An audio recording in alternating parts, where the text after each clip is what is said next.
Good afternoon. Welcome. Another edition of the EquinEdge Stretch Run. I'm your host, Justin, my co-host, Oldy.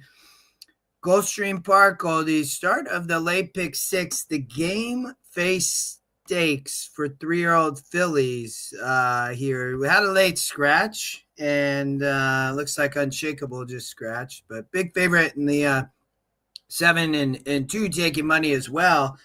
Oldy, any thoughts here? Yeah, I thought this race could see an upset. I like the 6, Love You Morgan, some here. And, that was my top pick for the preview show. I know we're keeping one eye here. I just thought Unchained Elaine and Winning You're In and Andrea, those 3 are going to go, and possibly Missouri as well. They're all going to go really fast. And I thought Love You Morgan was potentially the better of the 2 who have shown that they can come from off the pace. Carlos David's been on fire, Oldy, at Gulfstream. D'Angelo took the lead for leading trainer again, but Safi was leading. Then Carlos David has as many wins as those guys with like half the amount of starts. I mean, he's been lights out. He has Winning You're In. Yeah, I didn't like Winning You're In at all. Wasn't even in my top 3 at all. Hey, Gary. Hey, Wiz. Hey, Alan. That's the current favorite. 3-2. Yeah, don't like it. What was what's the concern? Has rated a little bit, but pretty much needs the lead. Also, hasn't been all that good. Is off the layoff here as well. And there's just other speed here. Andrea, Unchained Elaine, all are, and I can't imagine that Safi doesn't send Andrea with Gil aboard the 3 horse. Yeah. No, you're not going to get, if you don't, and you're to the outside post in a horse that probably needs the lead. The horses are at the gate with the 7. Now post time. Yeah. Again, a late scratcher for Unshakable, who was injured. Really? How you doing? We'll see. Into line goes Costa Amalfitana. Pink colors worn by Love You Morgan, who's ready now. And the one Unchained Elaine, Red Silks win, and you're in. A good trip. Ben Coleman's on fire too. He started out, this hasn't is the game had a face ton of stakes, running. starting leg of the Saturday Rainbow 6 at 6.5 furlongs. Win, and you're in. She's ready. They're at the post. Racing in the game face stakes. Nirazuri was off slow. From the rail, Unchained Elaine wins the start and looks for the early advantage. Andrea comes away in second, and Winning You're In is flanking them while racing in the clear third. So the 3 favorites land 1, 2, 3 after an eighth of a mile. Costa Amalfitana strides into 4th. Back to 5th, it's Love You Morgan, and after a bad start, Nirazuri is last of all. They speed to the half-mile point, and a speed duel is on up front. Andrea in the 2 path, Unchained Elaine along the rail, locked up, heads apart. A length and a half to Winning You're In, who's now 3rd. Costa Amalfitana with an inside lane is 4th. Up to 5th is Love You Morgan. She's on the improve, and way back to Nirazuri. Around the far turn, 3/8 of a mile from home. Unchained Elaine is cracked under the pressure. Here's a move from Winning You're In, taking on Andrea. Love You Morgan swings into action on the far outside. Costa Amalfitana's within 5 lengths of the lead, but she needs to giddy up from there as they sprint past the quarter pole. Andrea fights hard, floats off the inside, and tries to run with Love You Morgan and Winning You're In. 3 chances in the game face stakes as they straighten for the drive. Out in the middle, Love You Morgan striding around horses to take the lead. 1/8 of a mile remains. That was my top pick. That's going to help the weekend preview show. Love You That's Morgan for sure. and Edgard Zayas clear to the wire. Love You Morgan and a stylish win in the boom game. on the 2.5 in front too. while posing for the picture. That's the way Andrea to was start a second. show. Winning You're In 3rd. Costa Amalfitana 4th in 1:18 and 4. So for your weekend preview show, that was your top pick, huh? Yeah, for the weekend preview show watchers, that was my top pick. The 6, Love You Morgan, 10-1. Yeah, that was a good pick, Oldie. I think that deserves a boom. I just thought that Safi was going to send Love You Morgan, and it was going to set up perfectly for that horse. I mean, it was no rocket science in terms of how I came to that. But here, let me give myself a boom.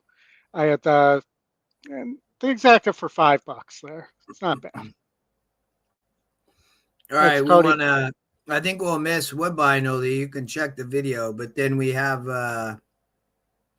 Monmouth Park coming up after that, and then there's obviously a stakes race on the turf. It looks like over at Churchill. It looks like we're just going to make Woodbine here. I thought this was a spread race. Cornwall has moved up, and to the outside gate is Tough turf race for sure. Stand by for a start. But I love that they're on the turf. If the 3 or 7, just in time for wine, the 3 or My Sea Cottage, the 7, both those horses have a lot of tremendous speed. Line. One of the best into stride is near the inside, just in time the for 7 wine. going to Showing get the up lead, with the lead is My Sea Cottage, and we'll get clear. And My Sea Cottage angling across to the inside to lead the field down the stretch the first time. Coming off the inside just in time for wine. 3 wanted outside. Third is JP Hellish, and over on the inside is Frosted Over.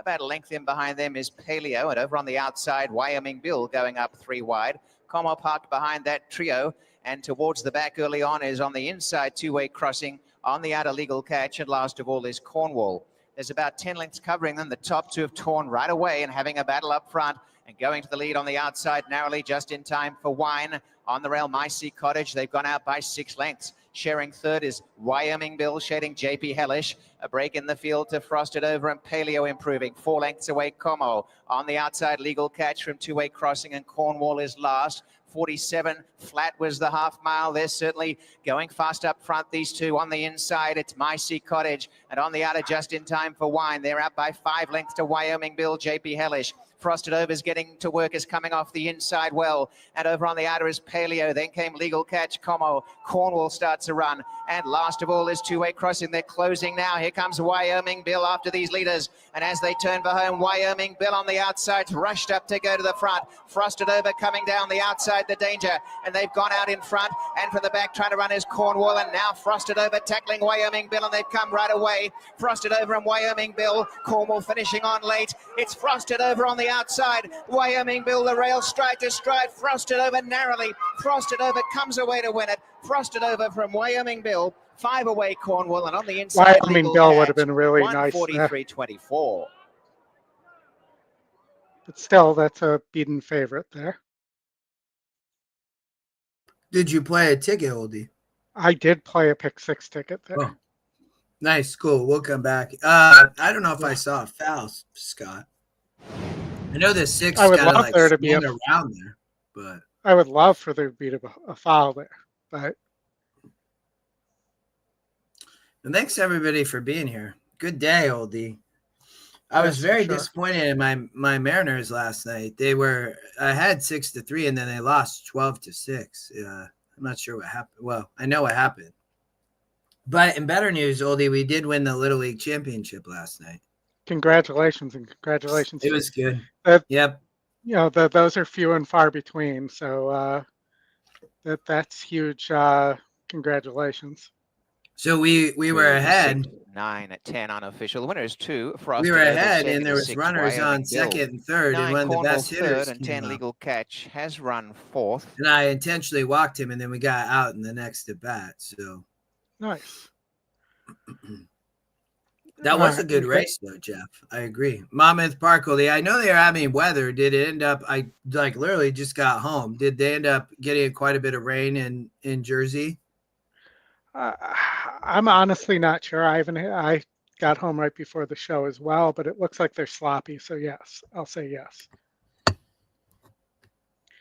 And you know this favorite here, Tucky, is over 2 at the distance. He's only beaten 48, so looks like it needs the lead and isn't the fastest horse in this race. So I might look elsewhere here. Let's see what the race sim has to say. The 3, 2, or 4 could sit the trip. The 5 has a lot of speed, to your point. I don't think the 1 can get the lead, especially from the rail. That's going to be tough. And our horse barely got the lead last out and really backed up. I mean, it's a big drop, though. I think I'd take the 7-1 on the 4 if I were not on the 4, on the 2. I mean, it's E second pick, it's just missing at this level, and it's going to get a better pace setup today, it looks like. It's either, I mean, I think it comes down to 2 or 3. So maybe a 2-3 exacta, too.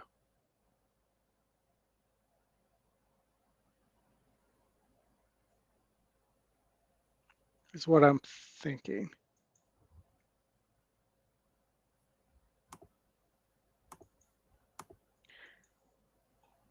Any thoughts there? Yeah, I just don't know if the 2 horse Oldy going to be able to stalk the pace, but it's third off the claim for McBurney. Is Paco riding here? No, oh yeah, he is. Paco on the 4. That horse is only 5% though. That's a big step up. Yeah.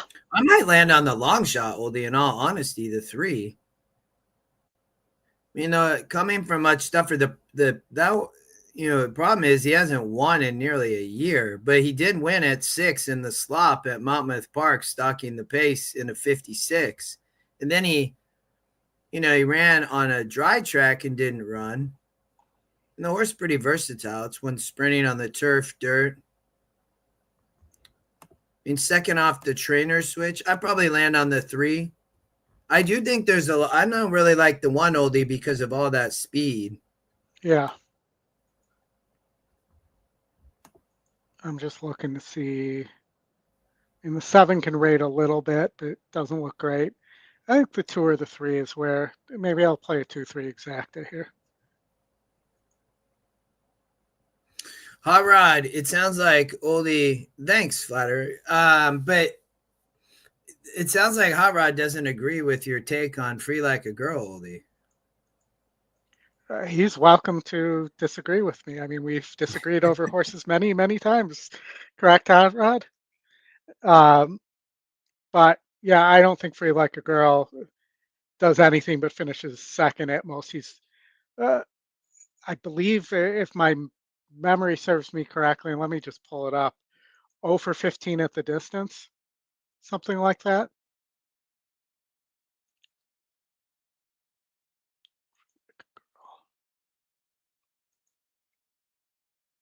Yeah, I gotta find it. Hold on. There we go.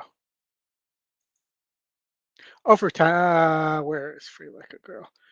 1 for 13 at the distance, with 6 second places and 2/3.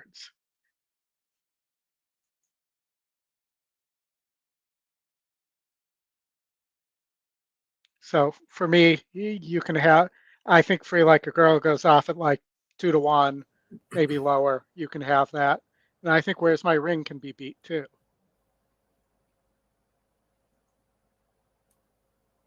Oldy, Monmouth Park loading. They are. Thank you. Oh, look at that. Oh my gosh, that's nasty weather. I think there needs to be a better term than sloppy for that. Stucky is in. Bar Down Express. Post 2 goes forward. They've loaded Grouch to post 3. Without Pretense next forward. Yeah, but Hot Rod, she's lost at the distance to horses that aren't Torpedo Ann or Idiomatic as Without well. You're Pretense just going off the Ellie's recency of her finishing second to those horses. Oldy, who did you have here? 2 back, Riyadh Moon. The 4? I No, played the 2. 2-3. I played a 2-3 exactly. And to the outside post, Lloyd. We're ready to go. But the real disappointment of the day, and I know, Justin, you're right there with me, is the scratch of Patches. Yeah. Ellie's boyfriend to the lead right away. Strides clear from wow, that 5 got easy second. lead. Lloyd to the outside and Stucky down on 5 the might be inside of gone. that pair. Gap of 2 to Bar Down Express. I mean, I think it's going pretty last, fast. And that leaves Grouch to trail the field first. No doubt about who that is. Ellie's boyfriend strings them out. Has opened up 3 with a half mile to go. Lloyd taking the second position away from Stucky, who's in third, now shaken up a bit in the slop here by Marin, and he's losing contact with the top 2 going into the turn with Stucky. Riyadh Moon shaken up from fourth. That was a easy the inside of him is bad Bar Down favorite Express. find. Then without pretense, still second to Louse. Grouch has yet to pass a runner. Second to They round the Louse, far really. turn and approach the top of the lane. Ellie's boyfriend only a length in front. Lloyd gets a tap on the shoulder in second, and these two are 1-2 coming off the turn with Riyadh Moon, who's bearing down Who's with gonna big win? stride. Just tried to lug in there and had to check when he No, got no, caught right behind the is heels that of the Lloyd. no? On It's the the inside, six. Bar Down Six. Express is And the making a one. nice move, but Riyadh Moon No, No, the got seven. the seven. lead Sorry, now and six starts has to got it. assert his authority. Riyadh Moon kicks to a length and a half advantage. And Riyadh Moon is your winner. First out for the Darren That horse Ryan really barn. liked Bar the Down slop. Express was second. Lloyd checked in third without pretense. Yes, fourth. Willie, they sure are. Yeah, Churchill. I mean, we could put the sound on for that. The weekend preview show, I picked. This is race 7. I had the 5 who's on the lead right now on top. But he's about to be passed, so got one bomb home, not the second one. 583 is what I was here. Right now the 7's on. It looks like it's the 1, 7, or 3 that it's going to hit the shot here.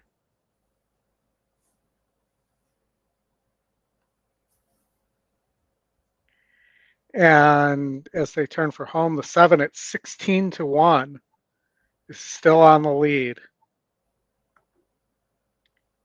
Here comes the 6 at 6-1. He's going to get there.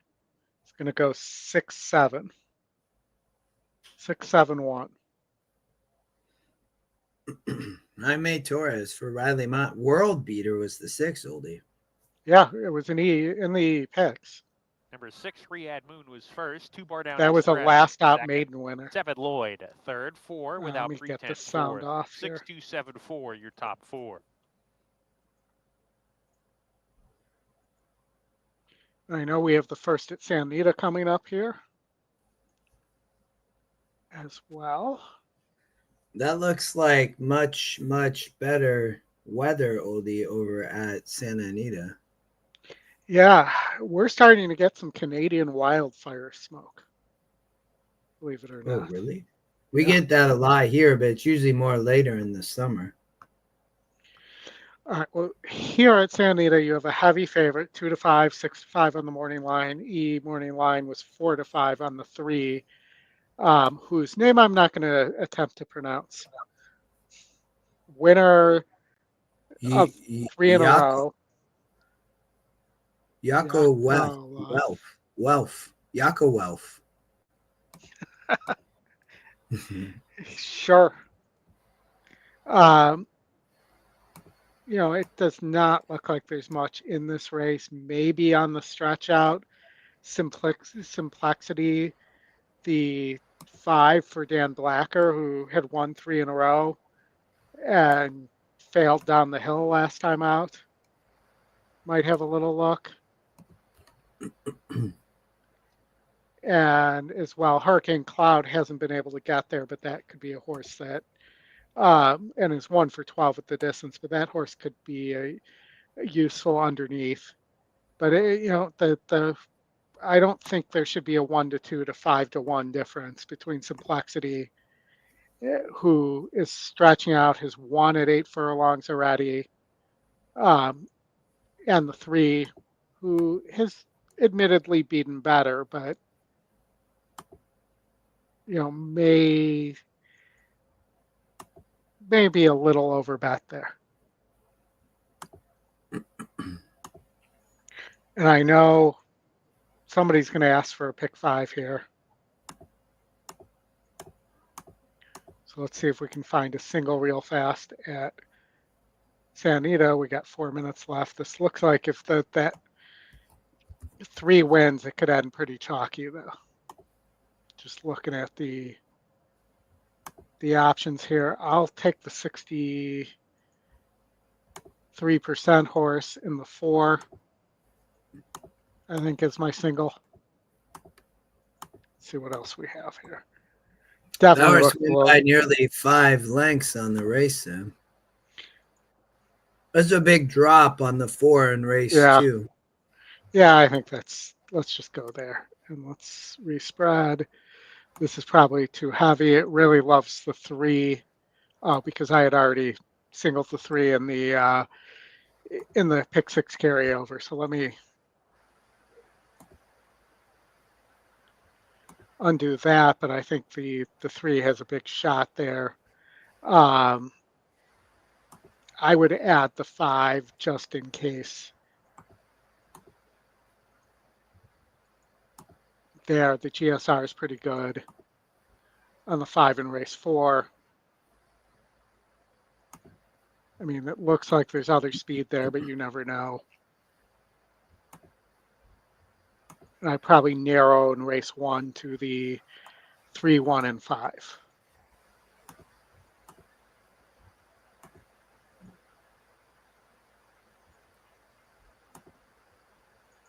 So let's do that. And there you go, $112.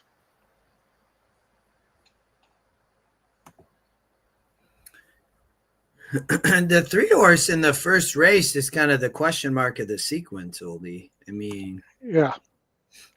If you beat that horse, this could pay.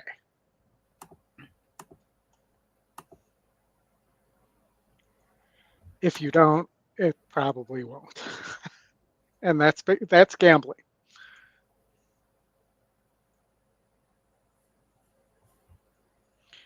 And you could look as well at playing a double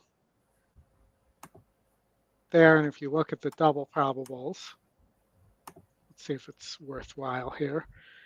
If you like that 3, this can't be right. 3, 4, there we go. Is paying 3 to 5, so maybe not. yeah, that's wow, that's a short price. My goodness. That's the shortest double I think I've ever seen. That is pretty crazy.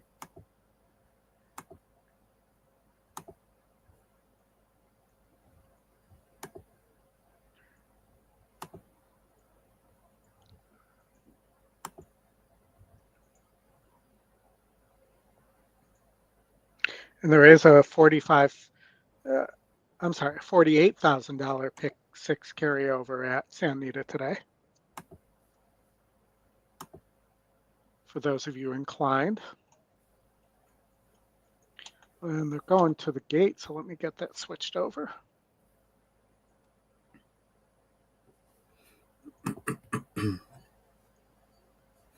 Yeah, Scott, that if it's that low, you gotta bet it cold. It's post time. They're loading in the gate for the first. Simplexity has taken up his spot. Wearing silks of the recently retired Hong Kong Harry. Yakolev coming up. Kerry Gold will be next. Carry on my wayward son. Mega Yacht. Calm Sea.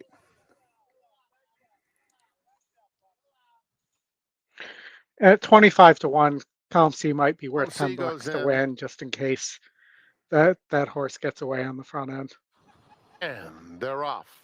Which it does Smooth not start look like for it. Simplexity. Kerry Gold came away in good order, as did I thought the Hurricane 7 Cloud, might but it's run Calm here, Sea but who will be the long shot leader. that 8 Set to always the front stops. and opening up. Yeah, but the Mega 8 Yacht stops is in going the longer. second flight, and the early trailer is But I'm heavily pretty favored happy with the Yakolev. 3 being So it in will last. be Calm Sea to set the pace. Because the 3 is Tracked by tactical and is Simplexity, sitting who's a length much and a further half back off him than in normal. second. Hurricane Cloud is down at the rail in third, and then comes Mega Yacht 4 off the leader in fourth. Yakolev is racing right on the inside of Kerry Gold. 6 lengths. Covers Late them money all. poured. Calm Calm Sea was Sea on the 25, back stretch, 26 left to 1 alone when on the they went front in the end. gate. Antonio Fresu has a nice hold of Simplexity in second as they come toward the half-mile pole. Hurricane Cloud is clearly third. Mega Yacht gets a nudge to get closer on the outside of him.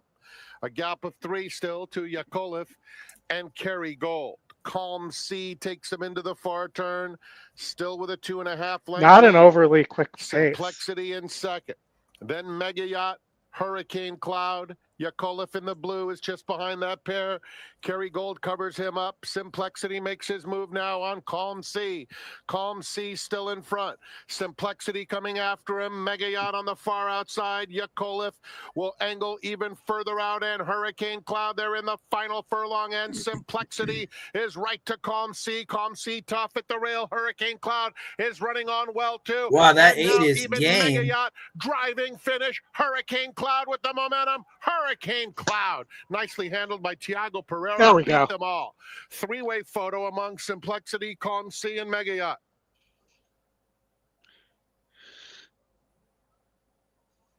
Probably could have just thrown the 3 out and used the hoping strategy, but like I said, when the 3 was running in last early, that to me was a good sign there, because I didn't think the pace was going to be all that hot. 1. Hurricane Cloud was first. It's a photo for second.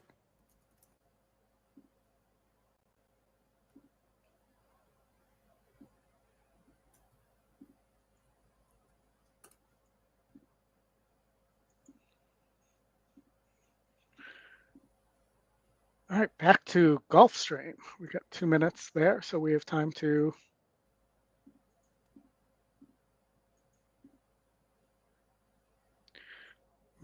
look here. Justin, did you have any notes on this race? I thought that the it's a tough little maiden special. I thought that you could play. I thought the 1 actually could get loose with Jaramillo, Oldie, on the turf. I mean, the rail's way out. It's been way out.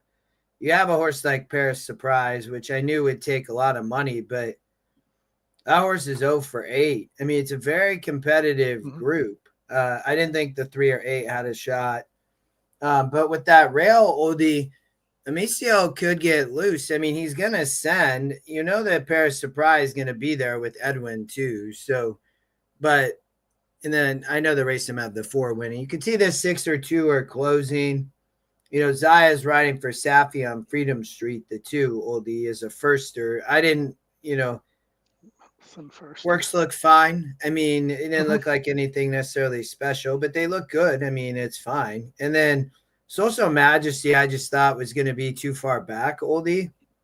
So I know it's the second pick, but I thought Amicio could get loose. I thought Paris Surprise could win here. It just wasn't a super good group. I could see the 1 or 4 finally getting a win, and the 2 was kind of the wild card for me.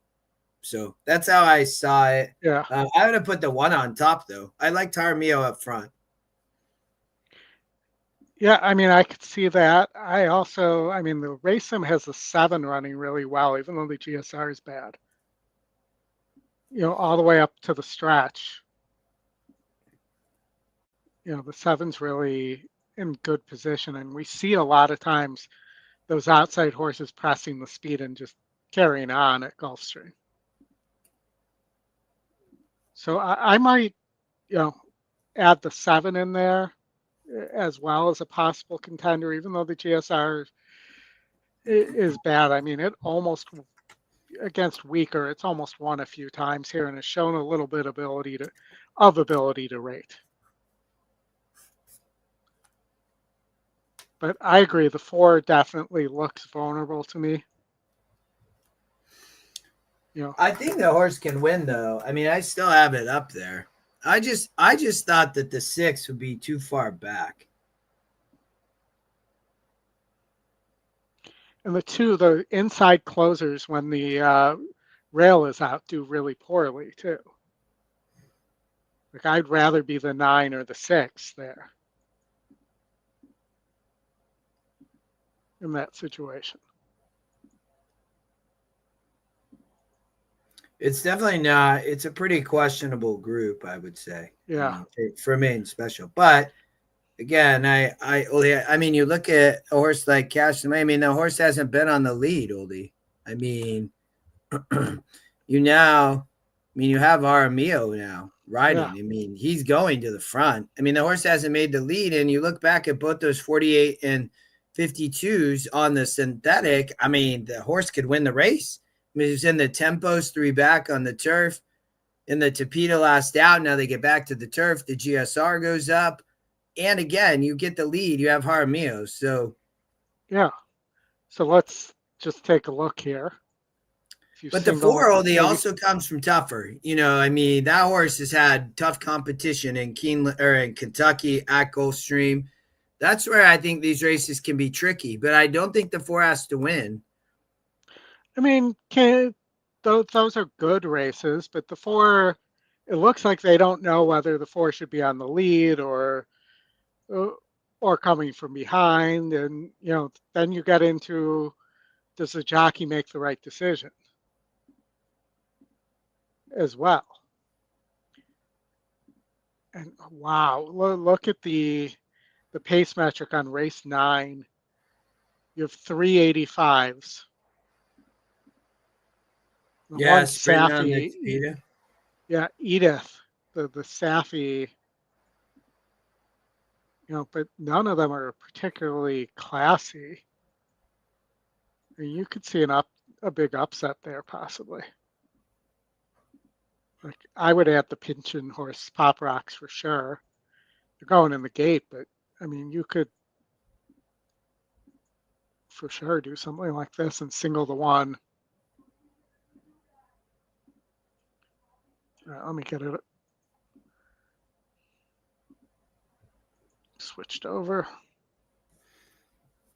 There we go. Is our good luck, everybody. Now post time.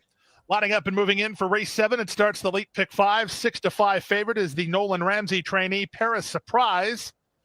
Jockey Edwin Gonzalez has the riding assignment for Ken Ramsey. The second favorite at 3-1 is number 2, Freedom Street for Edgar Zayas and Safi Joseph Jr. They look for a race-to-race double. Into line goes Shea Sloan. The gray Santorino and a career unveiling. Positive Energy, his stablemate. Last 2 up, race favorite Paris Surprise. He wears the white and red. And then drawn the outside, Inherent Promise will complete the line. Paris Surprise and Edwin Gonzalez going up. Drawn the outside, Inherent Promise will complete the line. Field of 9 and 1 mile over the turf. They're in the gate, ready for the late pick 5. And they're off. Slow start for Social Majesty. Quick start from the rail for Cash the Money, who heads off for the early lead. In the center, Positive Energy is forwardly positioned. First-timer Santorino comes away in the top flight. He's now between horses in third. Race favorite Paris Surprise, well situated. He's racing in fourth while saving ground toward the inside. Shea Sloan's on his outside. 1.5 lengths to Freedom Street, racing inside of Inherent Promise. So much for there wasn't going to be that much pace on.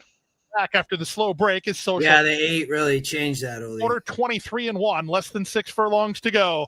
Loose up front, Positive Energy and Richard Bracho. They lead by a length. Off the inside, Cash the Money is now second. Paris Surprise and No Place to Go third. Santorino's the gray on the far outside. Held up between horses and looking for racing room is Freedom Street. He's got some run, but no place to prove it yet. Shea Sloan keeps him bracketed in. Culpa improves inside of Inherent Promise. And still at the back is Social Majesty.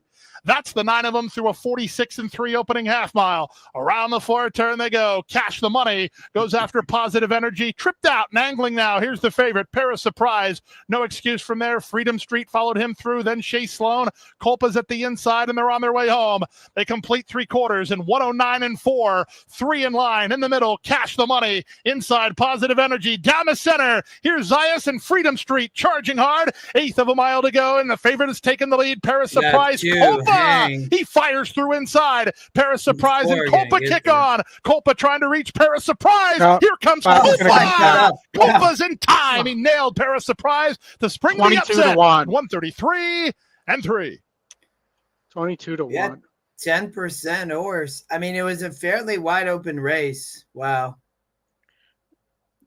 That's a bummer that the 8 ended up getting the lead there. Huh. 1 ran a good race, but not on the lead, Oldie. For sure. So here's a cheapo Woodbine pick 5, by the way. Well, yeah, that's what Gary wanted to see. So you read his mind if you didn't see that, Oldie. But no, I didn't see that because I was switching screens. But, if you want to go deeper here, I thought the 11 has a little bit of a look. There's no speed in this race at all. And I like the 3 who was the top pick when we did the weekend preview show, but no longer is.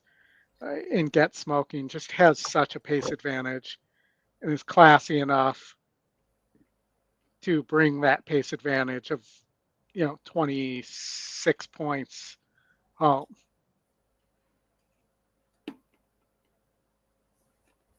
There, so if I were adding, I'd be adding to race 7 here. And let's see, I would add the 11 and the 8, and that puts you at $84 if you wanted to go that deep.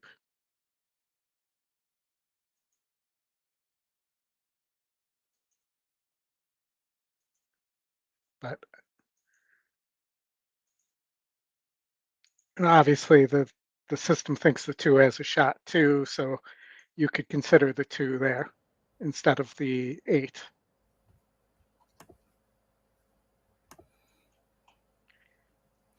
Oldie, Hot Rod thinks only the 2 or 8 can win the next race. At Woodbine or at Yeah. Yeah, I mean, I don't know how I ended up 2, 3, 5. What did I do there?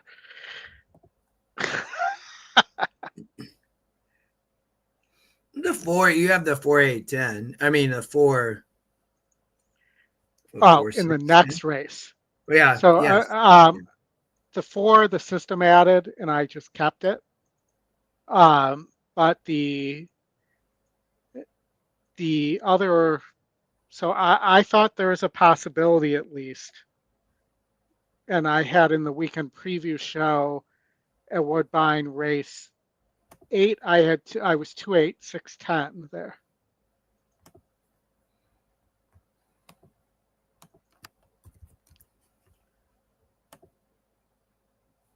And I know, there's a little bit of a stretch to get to the 6 and the 10, but the 2 and the 8 could go too fast.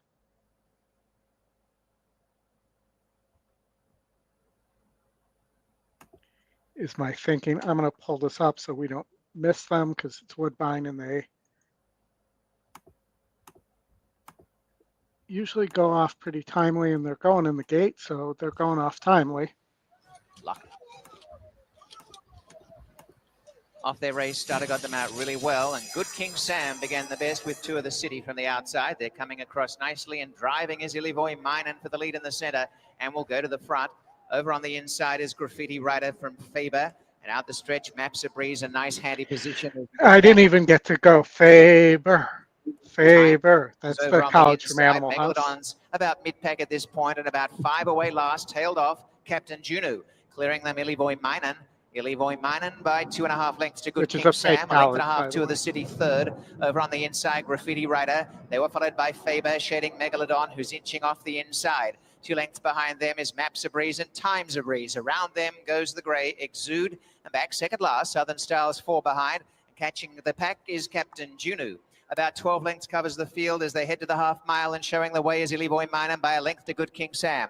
On the outside, 2 of the city. 2 lengths behind them, Megalodon's in the clearing, gaining on the trio really well. Over on the outside, Faber. Graffiti Rider is backing out of it a little bit at the moment. A length and a half away came Maps a Breeze, around Times a Breeze, then Exude, a long gap Captain Juno and Southern Style. Down to the 5/16 and still in front, Illivoy Minen. 2 of the city, a length away. On the inside, Good King Sam. Megalodon still there, right in the pack, is coming 3 wide dangerously now. Faber the outside as they turn, and here comes Megalodon. It's Illivoy Minen taken on by 2 of the city, and Megalodon going up on the outside to race on by, and Megalodon's hit the front and got away. Down the outside, Faber, and inside the final furlong, 2 of the city cramped a little bit, comes off the inside, but Megalodon in front. Faber chipping away in second. Megalodon by a length and a half, and Megalodon goes on to score. Megalodon by almost 2 to Faber. 2 of the city third. Double secret probation there was. Maps a Breeze, and the time is 1:44.07. Yeah. And Hot Rod, I did not think the 8's the real deal there. I think the GSR says the 8 could take to the turf in the next race, but we don't know. I mean, it's first time turf for that horse.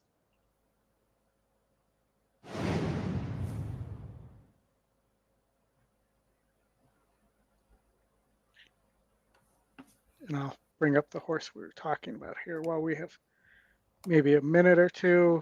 Are we going to Churchill next?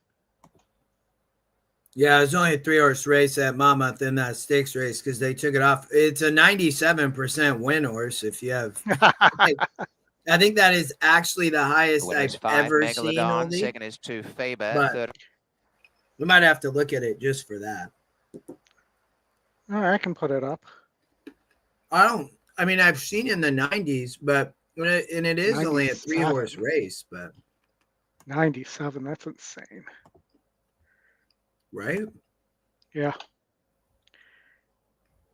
And Churchill's about to go no. 6 minutes. There it goes. It just refreshed on me. It was not showing. I mean, I think. Yeah, Hot Rod, that's crazy. Free Like a Girl not getting bet at all, Hot Rod. But I also thought Hoosier Philly's a bad bet there because Hoosier Philly needs the lead. Wait, before we talk Churchill, look at this. 97%. That's pretty crazy. Insane. All right, before they go in, real fast, I just want to, what we talked about on the weekend preview show is Hoosier Philly's best races have come on the lead. I mean, there's that one non-graded stakes, but other than that, the horse has really, if you go through, has really done its best running, like right on or near the lead. I would not take 8-5 on Hoosier Philly here. I would look for an upset. At 10-1, you got to use Free Like a Girl there as well.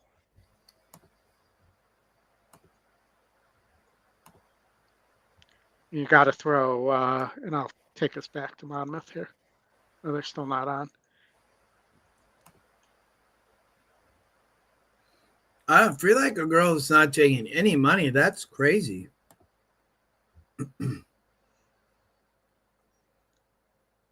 I agree. I mean, it's a good race. I'm shocked by that. She wins the race then. I mean, she's just faced way tougher, Oldie. I mean, all those races at Oaklawn would beat this field, but yeah, but those were terrible fields other than Torpedo Atlanta. There was nothing else in them. No, so of the course. The rest of this field is way better than much those of fields. Yeah. Yes, yeah. It's a very competitive race. I agree with you.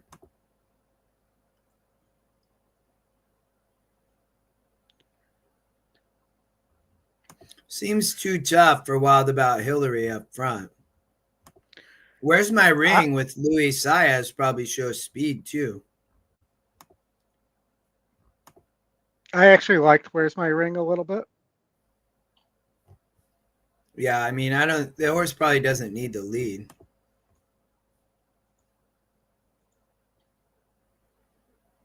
Louis will be aggressive though to find a good spot. If you're looking into the next race, I thought the favorites were bad there too. I thought there was and the runners have now a lot of speed on the turf. It's post time for the Jersey Derby, $100,000 the purse here. The 82nd running for 3-year-olds. I'm looking at this the wrong race. Originally scheduled. No, I thought actually Brilliant Birdie had a big shot there on the dirt. Barbadian runner goes in, Quizler and Cool Intentions to the outside post in the trio here of 3. Right, 97% horse Oldie in the 8. We're ready to go. And they're off in the Jersey Derby. Cool Intention was away last. Barbadian runner hit the ground running. He's on the lead with Quizler. These two stride together. Cool Intentions right behind them in third as they go into the first turn run. Quizler taking control of things here and strides clear. So it's Quizler. And only went off at 2-5. Derby, a length and a half in front of Cool Intentions, who takes the second position away from Barbadian runner, who's back in third, 3 off the pace. The 3 runners almost in single file now they are as they swing up the back stretch. Quizler, Isaac Castillo making play, a length and 3/4 ahead of Cool Intentions. and J-Ron Barbosa's second, another length to Barbadian Runner, and Samuel Marin, patiently ridden on the inside, is Barbadian Runner 2.5 lengths behind. They pick up the pace just a little bit here. Quizler trying to steal it as the longest shot in the race in the field of 3, leads by a length. Cool Intentions tracking in second, and Barbadian Runner getting off the rail for the far turn run as they go into the turn. Quizler in front, a half length. Cool Intentions has come under a ride. Barbadian Runner It's at the gonna moment, it lose. looks like he's going better than those two, and he's moving up 3 wide, We're 3 going to across stop the track as the they come 3 to the running top best, of the but lane. the 8 Barbadian game, we'll Runner see. on the far outside, and the pink blinkers has taken 3 look command. gone, but Barbadian Runner off the turn. Cool Intentions right behind him in second. Quizler alongside of get Cool inside. Intentions with a furlong to go. It's Barbadian Runner. He is clear. He's opened up, in fact. The margin's 2.5 lengths. Now it's 3 with a 16th to go. Barbadian Runner. What a cool horse. Not a Barbadian great run Runner by the drawing 8. clear to No. win it by about 5. Broke Second last. home, Cool Intentions. Kind of and rushed Quizler up. checked in third. Barbadian Runner, a $5,000 sale purchase. There's an He's inquiry now on the earned 5, Eric. Really? $250,000. Well, you might want to go Still back to going Woodbine. strong. I think the The 2 middle finished of second, his though, so 3-year-old that might be a season. good thing for you, right? No, not for my. I didn't get a pick 5 in. It was just Oh, unfortunately. So, all right. So I gotta go here and there. I mean, did come in a little bit on the 11, but they're showing the 5 the in 5 the in the winner's winner's circle. circle. Here and now, Oh, yeah, with 5 that a second winner. lifetime success. Official winner. Okay. Megalodon, the giant dinosaur.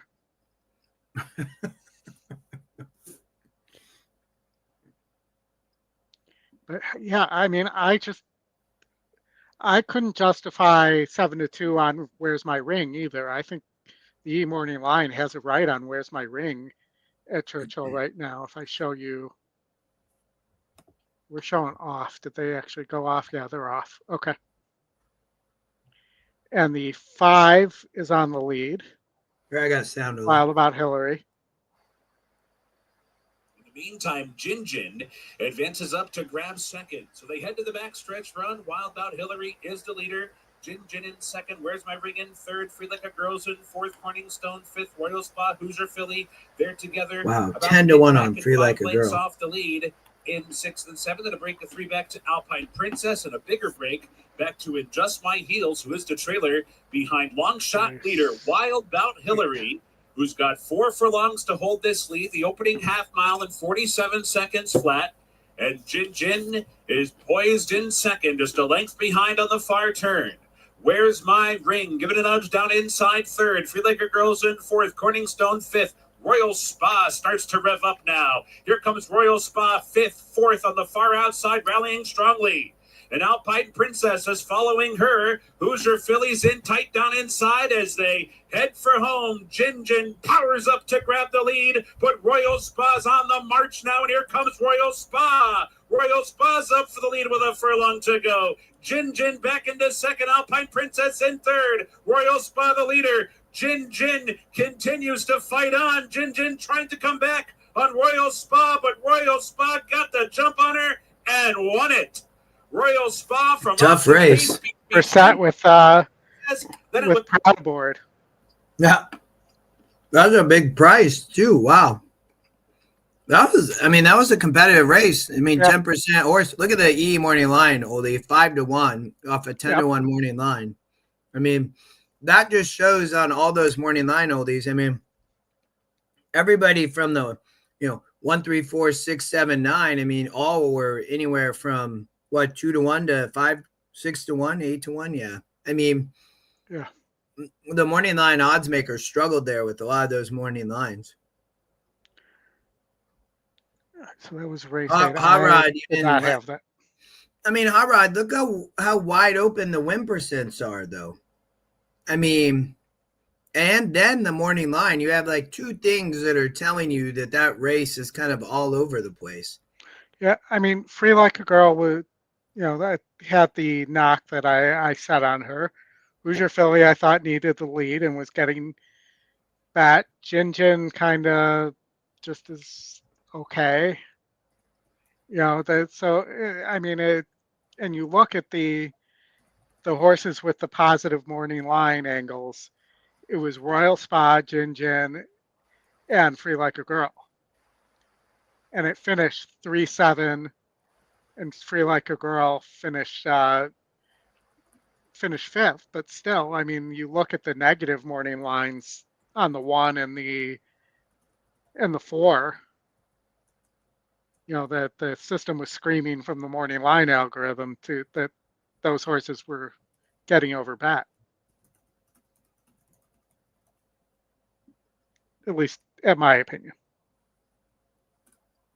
Yeah. Good race. Yeah. All right, we got our single coming up at Santa Anita, or we have a 2-horse race at Laurel. Wait, there's a match race? Yes. You want to watch? That's about to go off. We have time. Let's watch the match race. Yes, 100%. Don't get to watch those every day. Oh, Laurel. Where's Laurel? Not showing in the. Oh, there it is.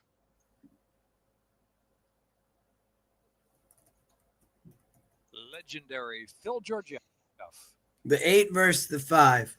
Yep. What was the match race? 1-2 versus 3-5.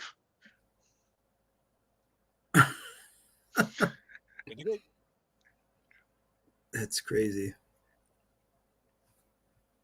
And they're up. 2 breakers 1 is Society Ball, though edging clear the opening 16th of a mile. In fact, opening 2.5, opening 3 lengths on Kilo Road.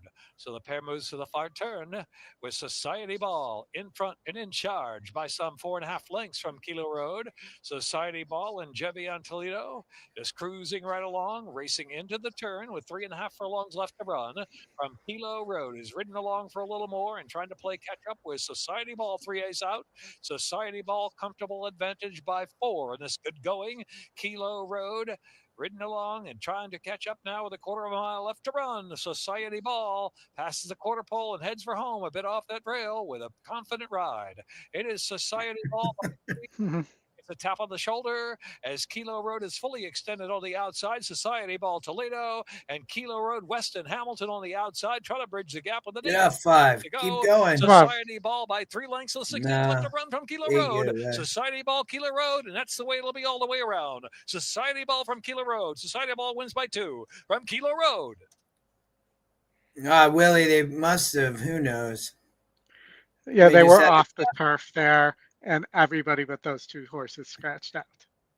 And then the outside horse, which is Whiskey in a Teacup, I thought looked the most on his toes. Probably going to be, like Mike Pipey said, on the lead. Oldy, who'd you single to here? He carried that the 4 sense of speed in the warm-up. So look for the number 5, Whiskey in a Teacup with Efren Hernandez to definitely be very whiskey close in a teacup. Anybody drink whiskey out of a teacup? His body language in the warm-up. Also, the number 3, as I said, 6 Hot Grands, getting a little bit warm out. I did drink. Burn some of the alcohol off. Really on the muscle. I did, Oldy. I did drink some of Dave Duncan Racing Downwind's tequila out of a coffee cup in Vegas. That is true. I do remember that. The EquinEdge mug with the tequila. Yeah. All right. So Santa Anita. Let me see if I can get this to cooperate with me. It's my mouse that doesn't want to cooperate today. All right, Santa Anita. You know, that they're saying Whiskey Like a Teacup is going to be close up today.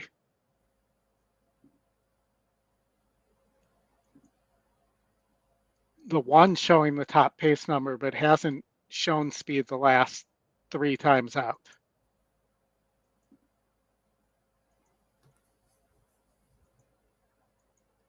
Oh, sorry. This was the 3-5, or the 5, nearly 5 length winner in the race. Yeah, I mean looks tough. Willie said they do drink whiskey in a teacup in Ireland. Let's go back and look. Is it an Irish bread? It does not appear to be.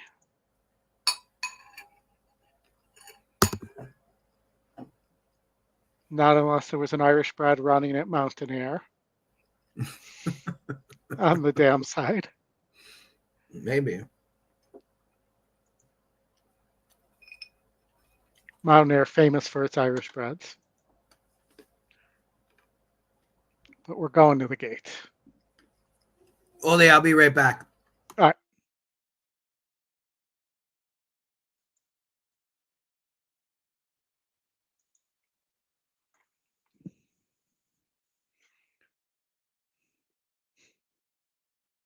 Interesting.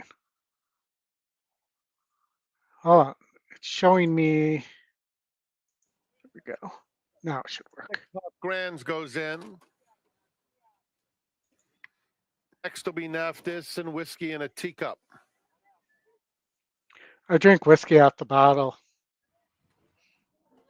See, that's where I need somebody who can sing. And they're off. Sing Sweet Home Alabama. Whiskey in a teacup, 6 hot grands. Naftis had a clean break today, moves up to take second. Arteta fourth, 4 lengths off the leader. Uplift at the back of the field. It's whiskey in a teacup and Naftis head and head for the lead, and 6 hot grands keeping pace with both and coming through along the rail. 6 hot grands, Naftis ahead back second, and then a neck to whiskey in a teacup. 2 more Uplift and Arteta as they come to the 3/8 pole. 6 hot grands along the inside is just in front.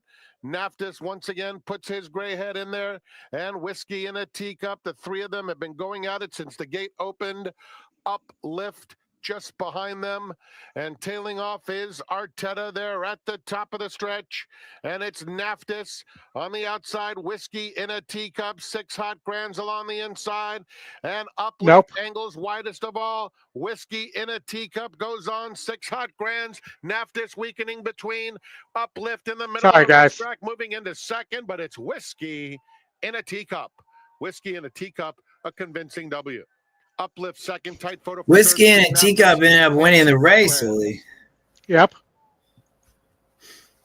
4 ran the entire race in between. Oh, that's never a good spot. Nope.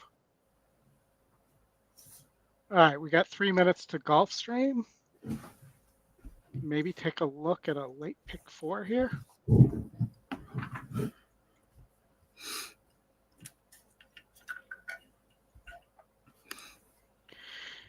All right, and let's see, we got the stakes at the end here. I was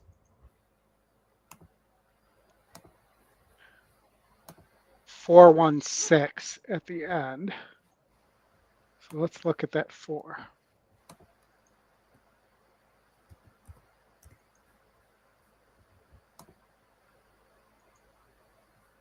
Yeah, I think that's where how I want to end. It's just a matter of, is the 7 a single? I mean, you have some interesting options here. I mean, this 5 didn't run the last time out, 2 times out. Race, Sean? Race 10? Yeah, race 10. It wants to single the 7, but you know, the 7 and there's a lot of speed in this race. In race 10, I'd probably add, let's just look at anybody. The Barbosa horse looks pretty good. The 1 horse can rate as well.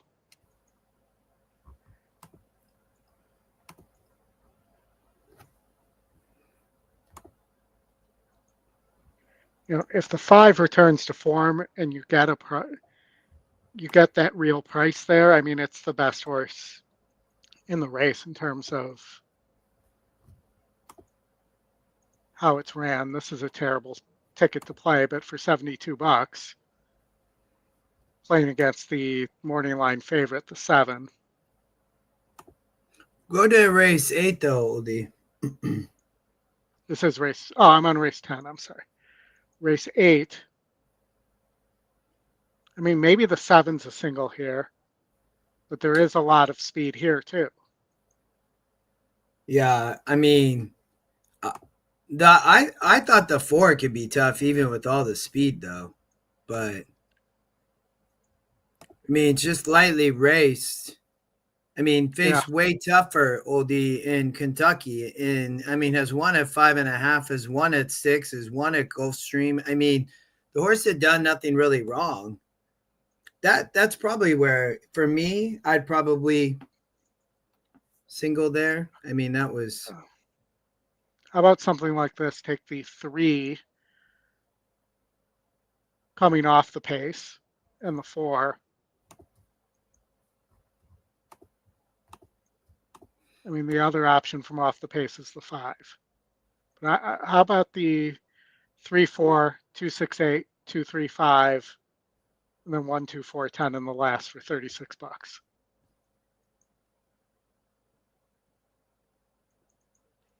And you're throwing out 2 morning line favorites within the sequence.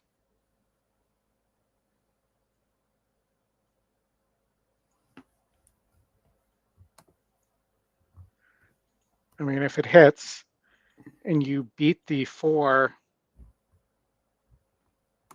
here, or you beat the 7 in the next, I mean, it should pay pretty well.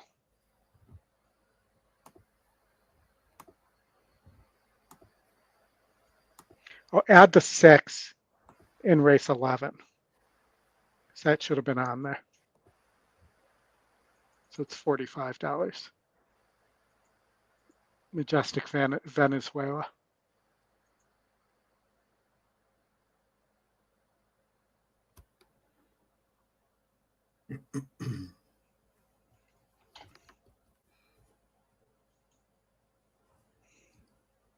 Let me bring the. Nope, we still got a couple minutes, but I'll bring this up.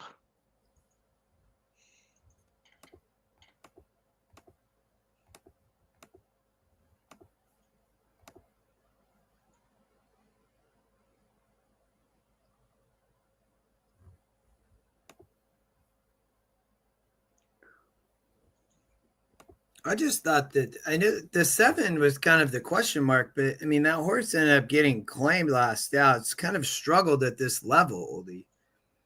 I don't know. To me, the 4 just seemed to have the most upside, lightly raced, and not had really any problems. A lot of these just have kind of struggled.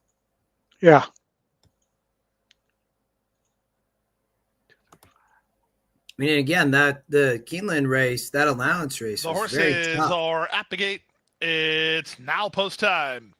Moving in for a start, race number 4, 7-5, Lynn's Milky Way, 8-5, Julie's Legacy.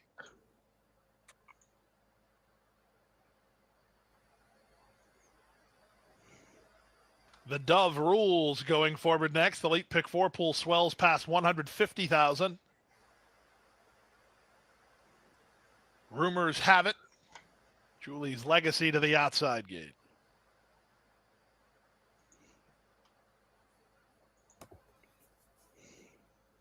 Julie's Legacy. And the 8th. They're in the gate.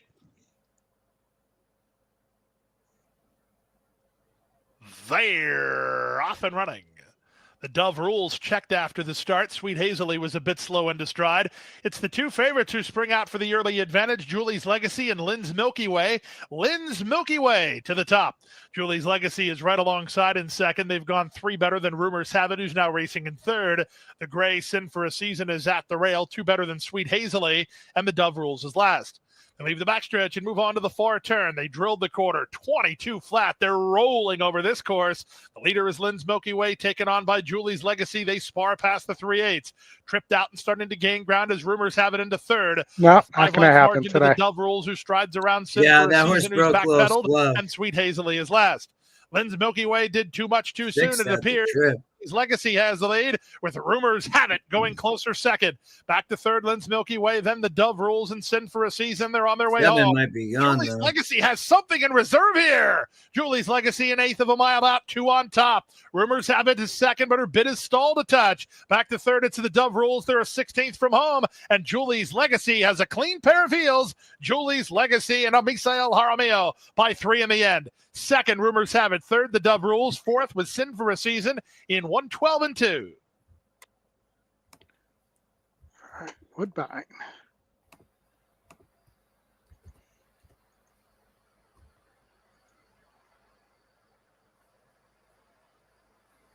Got 3 minutes to Woodbine. Did you play a ticket there, Oldie? I played a pick 6, Okay. which was,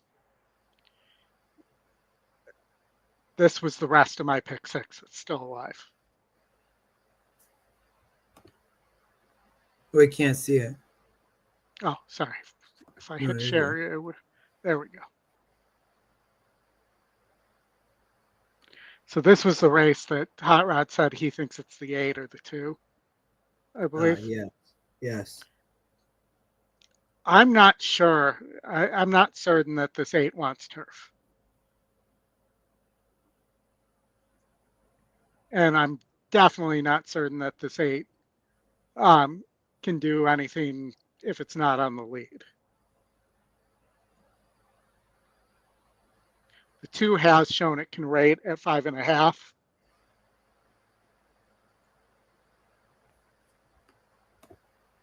And then you're getting 14 to 1 on the long shot, Dancing Duchess for Cassie. And then I thought Yeah, the I mean, other that was 10 to 1 on the morning line still. I thought the other Cassie, the 6, and then the first time Miguel Clement taking over for his father there, that horse, the 10, had some sentimental value as well, and had a shot there going to the turf.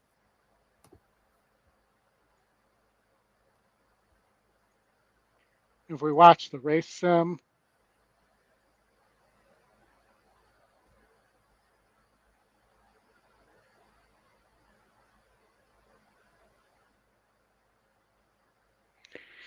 and really, if we're going by EE metrics, the 2 stands a cut above here. It's top win, top pick, top pace, top GSR, and top SOR. Mm-hmm. Manny in town to ride too. Yep. I mean, definitely been facing tougher down in kind of running all over. It's second off. Out of a lot of layoff lines is the only issue. For sure. All right, I am going to put that up on the screen. I need to take a quick pit stop here before they go off.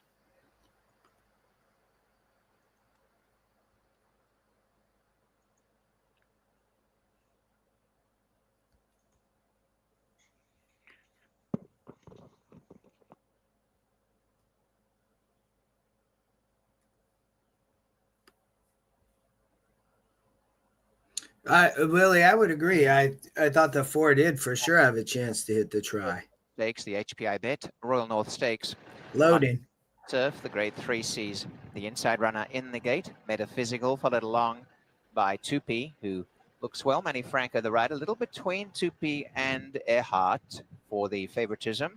Currently Earhart 8 to 5. Tupi has gone in at 2 to 1. Joining the line is Freedom Speaks to gate 3. Dancing Duchess coming forward to gate 4. Out to gate 4. Sahin Savachi moving in and ready to jam has come along. So the Mark Cassie trio alongside each other.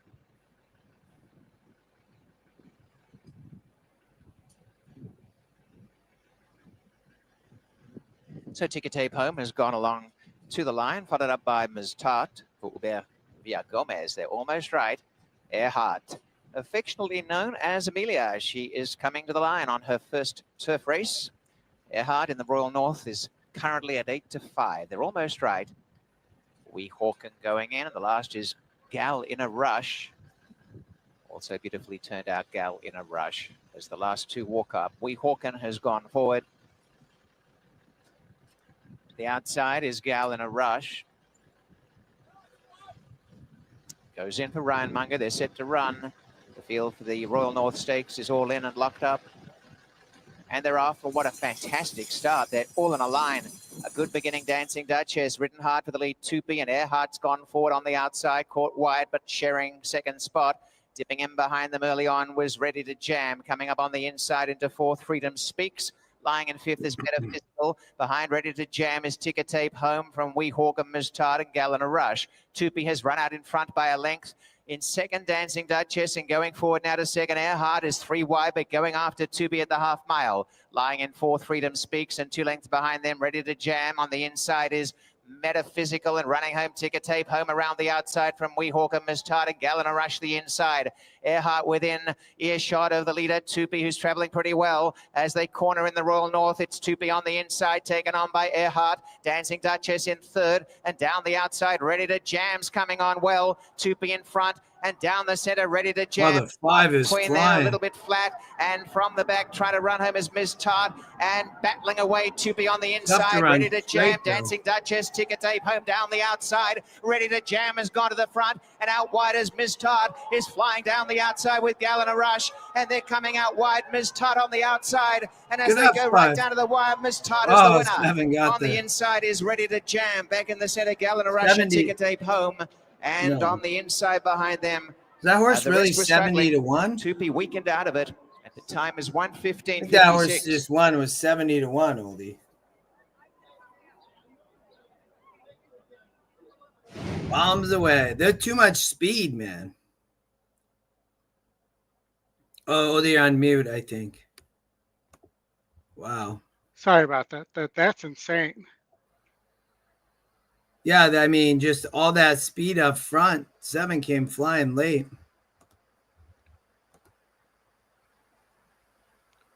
I mean, that horse had been on the turf, but never really done much. Had been on Unofficial the winner, tapete, number or 7 the is synthetic. Todd. Second is 5, Yeah, with Ready to 1%. Jam. Third is 6, Ticker Tape Home, and fourth was 10, Gal in a Rush. And the numbers read 7, 5, 6, 10. Here are the times. The first quarter, 22 flat. A half mile, 44 and 2. 3 quarters, 1, 8 and 4. The time 1. All right, we have the last at Monmouth or the first at Emerald.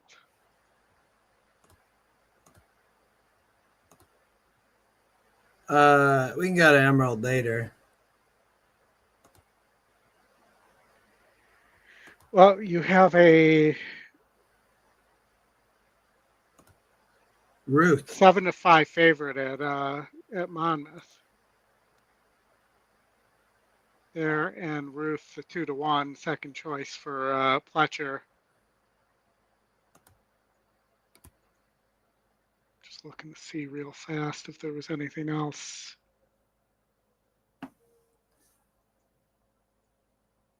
The 6 Goddess Factor's taking a big step up in class. You know, the 5 could have the nest juice and it's 2-1. And I don't really think there's a bet to play there.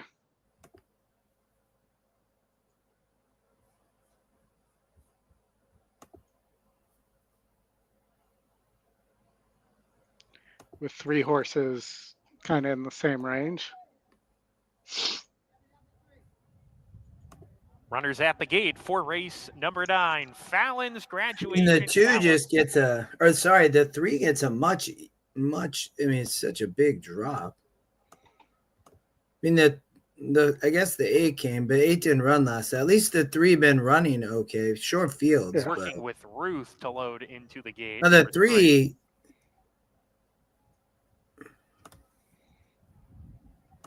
I'd be on the 3, I think, only over the 4. I think it's a question of It's good to be Jose, post 4. Oh. Dazzy in the blue jacket coming up. Here's Dazzy going again. I don't even know if the 4 going to Yeah, get the the Goddess lead. I mean, there's Factor. no speed in this race. right. I know. Paco might go the lead on the 5. It wouldn't To the surprise me. outside post. Gold Strategy.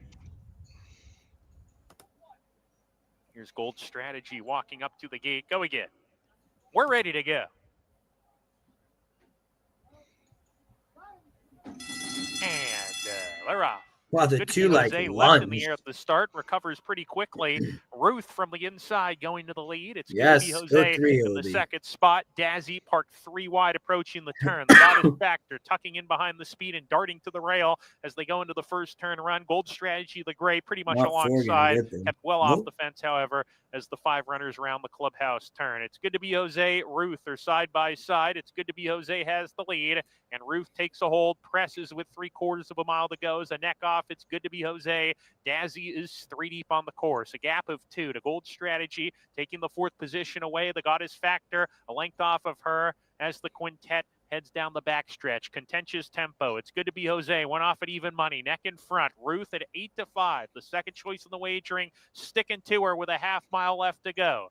Dazzy shown more rain by Paco Lopez in third. Now a length and a half off the lead. A gap of 2 to Gold Strategy. And the Goddess Factor still at the rear and is detached from the other 4. They round the turn. Ruth, it's good to be Jose. They're side by side, nose and nose as they round the turn. A length and a half to Dazzy. Paco getting to work aboard her. Gold Strategy moving inside of her and claims the 3rd position. Tries to reel in the top pair, the 2 favorites at the top of the stretch. Come on, Ruth 3. trying to lug Oh, out no. right when she switched leads. The Coming 8 off the gonna turn. come It's good to be inside. Jose. Got drifted wide, and Gold Strategy got the rail run if she's good enough. She's trying to threaten to pose the upset here. Gold Strategy and Ruth. It's good to be Jose's done. Ruth put away It's good to be Jose, but Gold Strategy put up a strong challenge, a fresh challenge, ran by on the inside. Ruth trying to come back, but Gold Strategy is going to do it. Tough Gold racing on the Strategy, the turn. Arkansas Yeah. Red at 13-1 under Isaac Castillo wins it over Ruth. And then came Dazzy. It's good to be Jose. Out of the swinger. 5-7, 40. What that exacta pay, Oldie, at Woodbine? Not as much as you would think. 90. Did it say 91.50? That can't be right. No, 446 to 1. All right, we got a few minutes. We got Churchill race 9 up next, which is the grade 3 Arlington Stakes, former Arlington race. And I believe it was a, what's the word I'm thinking? A feeder for the Arlington Million, if my memory serves me This correctly. used to be? Yeah. I thought Brilliant Birdie has a huge look here. The 9 currently at 8-5. I also thought, though, with the current state with scratches, Silent Heart might have a look on the front end, as well as Mercante sitting right off.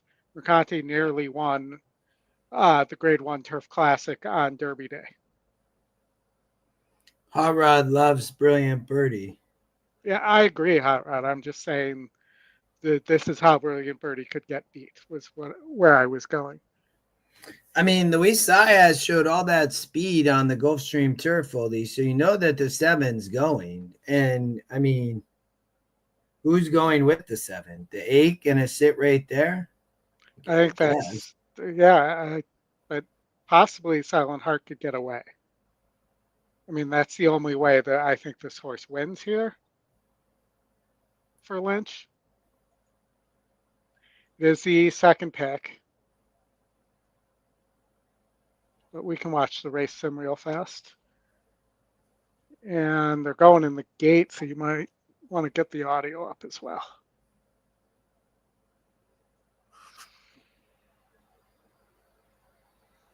Brilliant Birdie.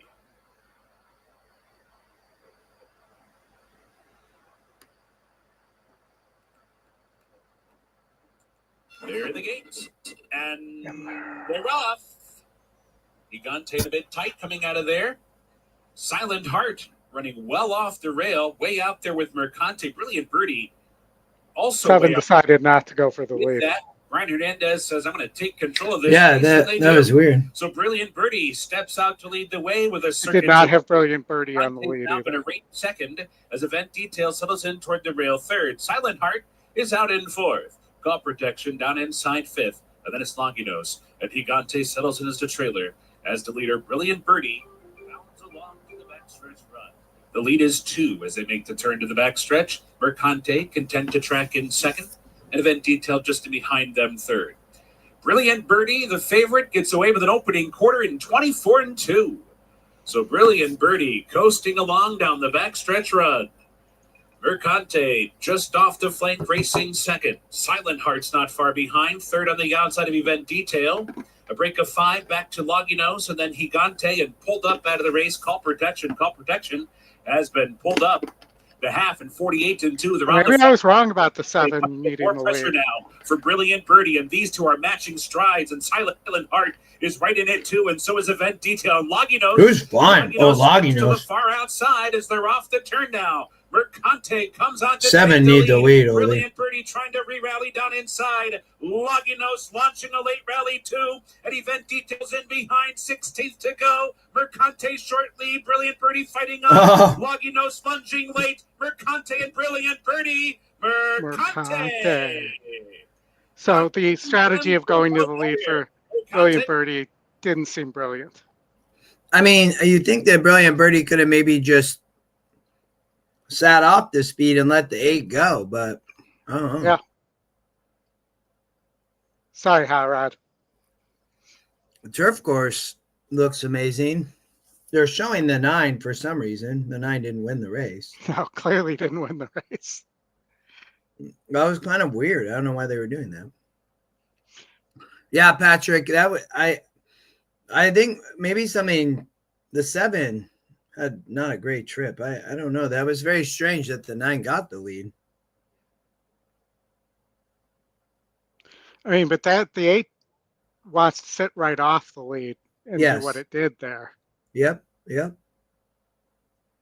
So that's one to put a note of ideal trip on.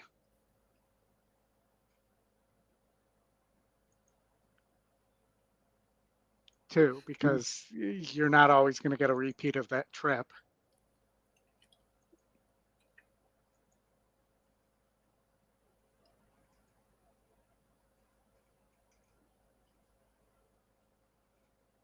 And then, I would also put a note on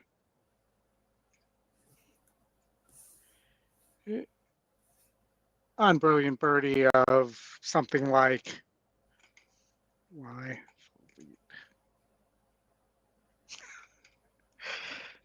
Wait, what did you put? Hold on, I am sharing the right tab. Okay. I put why the lead. Yeah. All right, we have 6 minutes to Santa Anita, where Olay Silver is your no longer your lukewarm favorite, is now your third choice, as I was talking there. Tear Garden is your lukewarm favorite right now. But you have 3 of the 5 horses under 3-1 here. I thought Olay Silver was the better play here. I think the 5's a little cheap. And the 1 just hasn't shown anything since 2023. Hasn't won since 2023.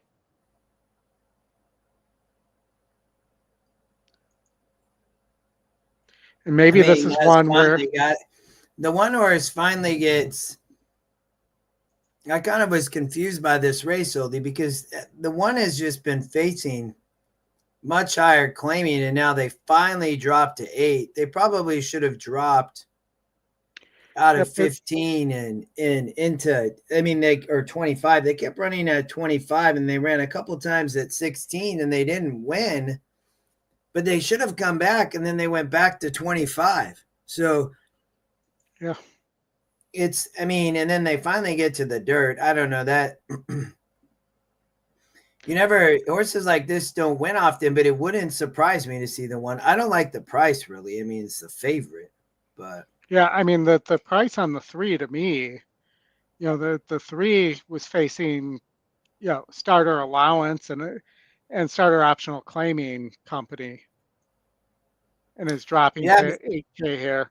And the 5 has 2 wins at 8K and then went up to optional claiming, allowance optional claiming, and now is dropping back in to the right spot. Yeah, that horse didn't run all last out versus that tougher group. But Yeah. I mean, the one really should win this race. I mean, the price, I mean, at least it's not getting too much money. I mean, that horse need to be at least 2-1. It's kind of a rough race though, Oldie. I mean, you'd think the 3 would win, but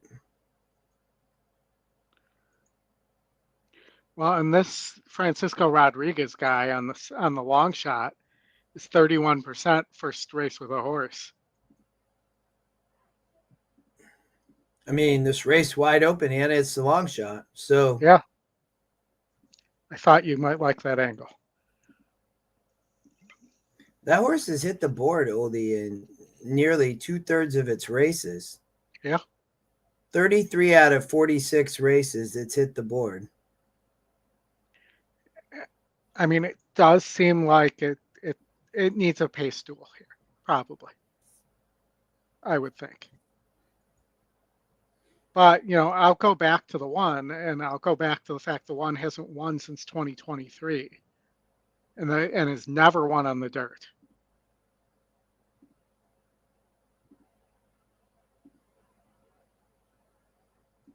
Like, there's no reason to think that in race 27 that you should take 9-5 on a horse that is never won on the dirt.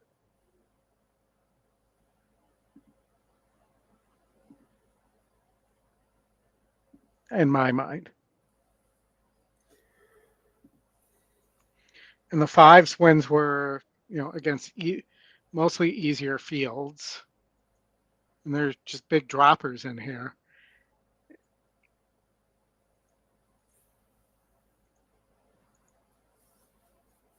Though the 5 does have 5 wins at the distance, the 3's all but one of the 3's wins have come at this distance, and you're getting 2-1 right now there.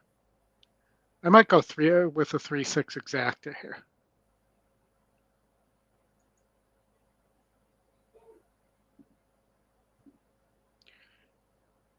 Pull up the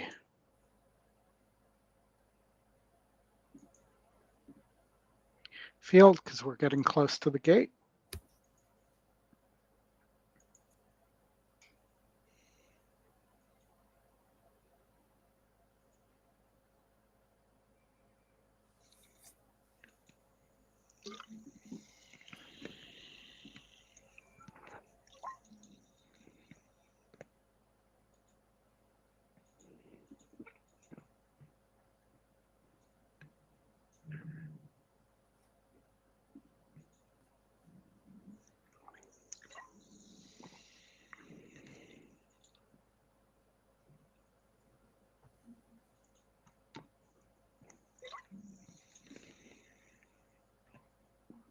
There's sound, Oldie? Should be on. Dude, it's 90. It's on. California. Nice.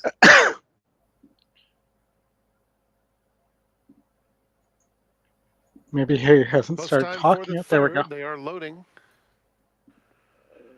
Violet Storm goes in.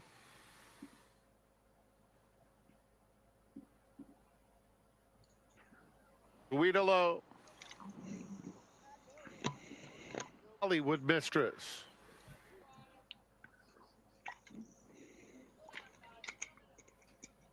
In the gate. And they're off. Sweet Hello and Tiergarten, the first 2 out. Ole Silver asked for early speed in between them. Hollywood Mistress. Well, the 6 gonna sit there and let them mess around up front. Tiergarten hugs the rail and will lead the field around the first turn with Ole Silver in between rivals, and Sweet Hello is just outside of her.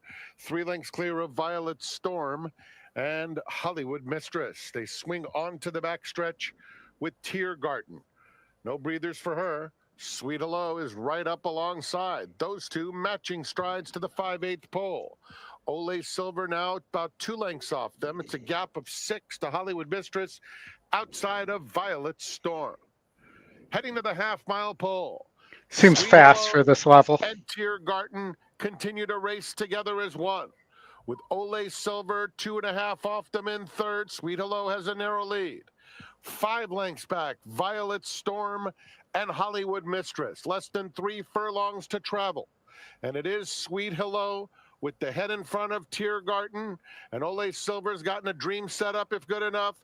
3 Look at the quarters back, 6 if 3 it can wide sustain third. the 4 run. back to Hollywood Mistress trying to get into the race as well. A quarter of a mile to go, and Ole Silver is up to take the lead.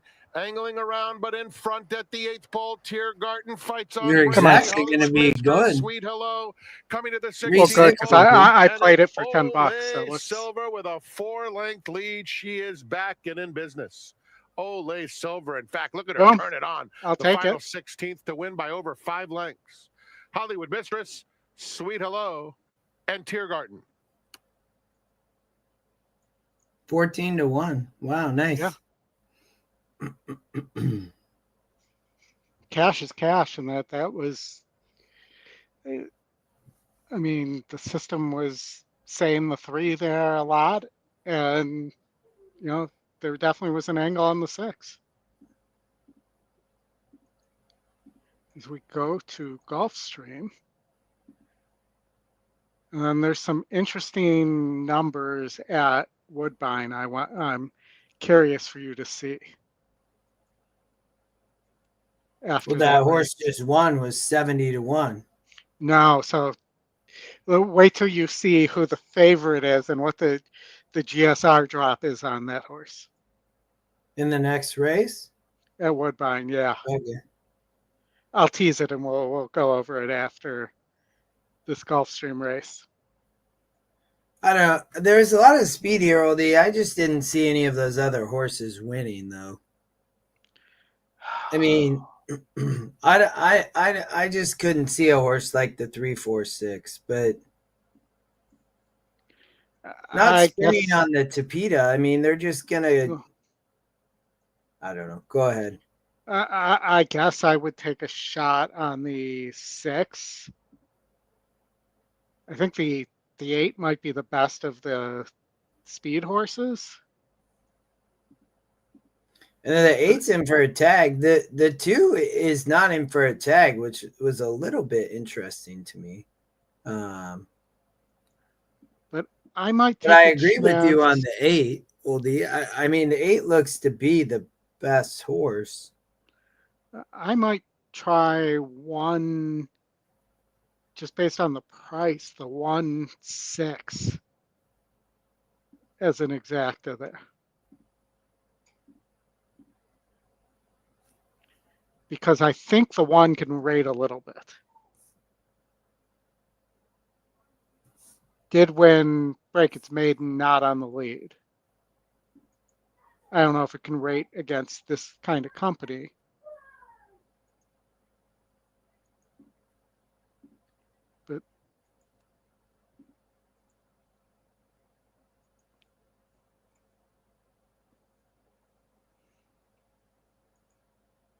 But I like the 1 better than the 2 for sure.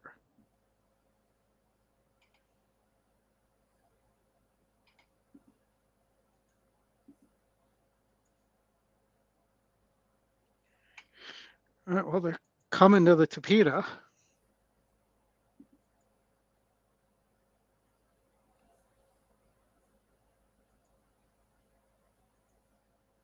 And this is not, man, I mean, it's.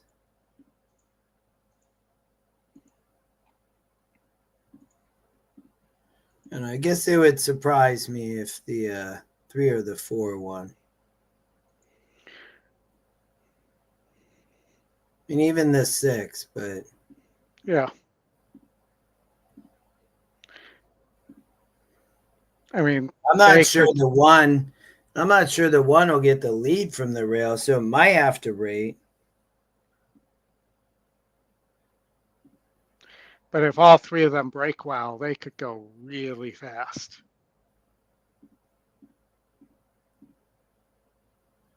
Like we could see like a 20-2, 20-3 number here.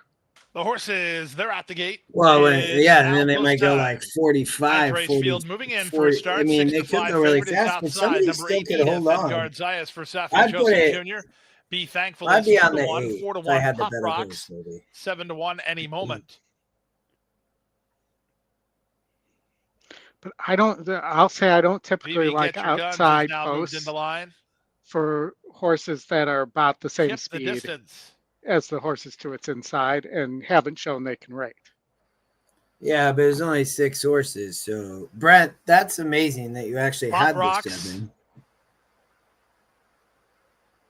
Edith to the outside.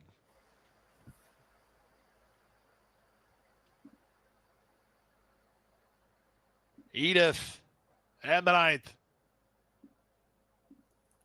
They're at the post. They're off.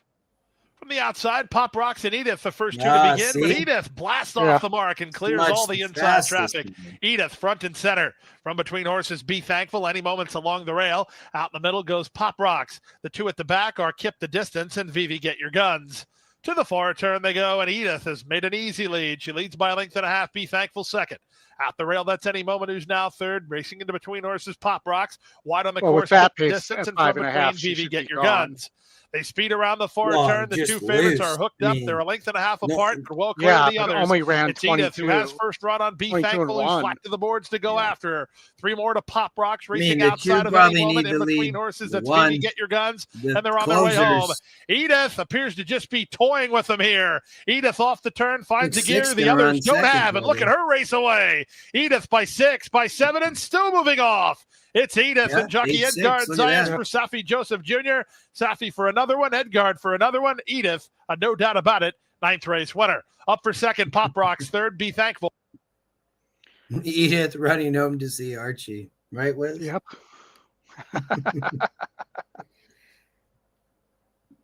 All right, at Woodbine. Come on. Waiting for your current favorite is Data Man. Why I bring that up is Data Man drops from a 71 GSR to a 44. Going from turf to synthetic. I know there are lots of drops here, but that, to me, on a horse that really hasn't beaten anybody of significance and it's facing graded stakes winners like the 7, the 3. You know, I just maybe I'm in disbelief at the price currently on Data Man. No, I get it, Oldie. Yeah, if anybody, I mean, Brent had that 7, but I mean, man.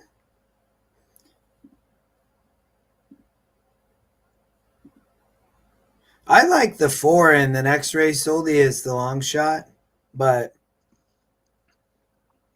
well, these were we good. could look at probables on a 3-4. You're getting 44 to 1 on a 3-4 double. Okay.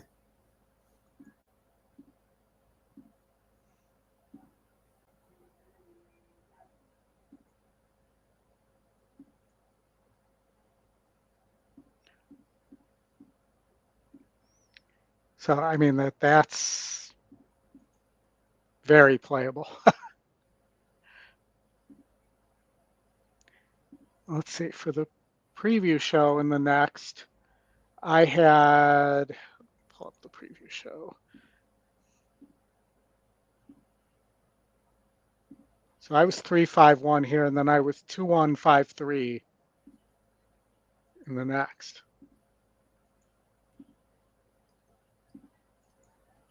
But I could see the 4. I think I missed the 4 initially, and I think the 9 has a big shot as well. Mm-hmm.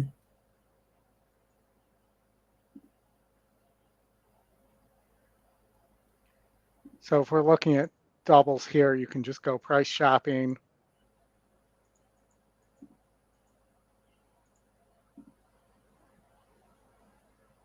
3-2 is 12-1. 3-4 is 43-1. 3-9 is 26-1.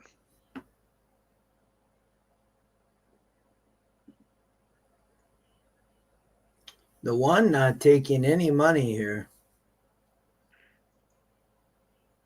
Yeah, I mean, I guess I get it, but it is the only horse that's really proven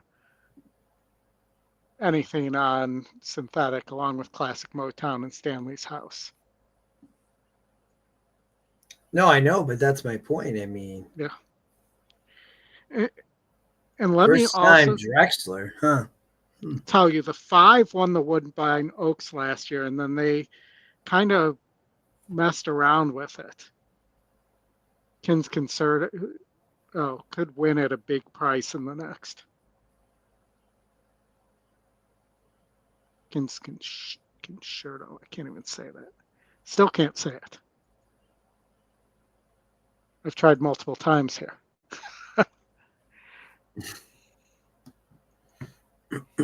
All right, let's. We got about a minute to post. No, they're going in. Oh, It's they're. what I time see. they're They're loading. Yeah, They're very timely. that's good. They run on Canadian time. And Nick Webslinger, who is going forward now. And to the outside gate, Dancing in Denial for the start of the Eclipse Stakes. Equal favorites right now. Data Man gets smoking. Outside runner here. Dancing in Denial and Jose Campos.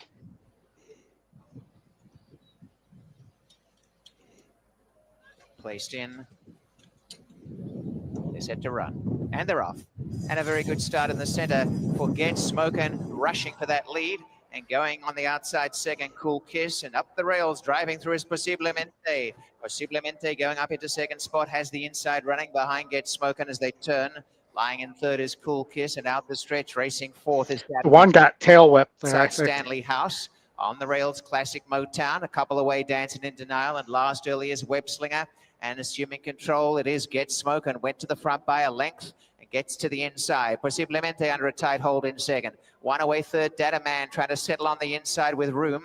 A half a length behind is Cool Kiss, and 2 lengths to Stanley House. Classic Motown on the inside. Then a break in the field of about 4 lengths to Dancing in Denial. And 3 away last is Webslinger.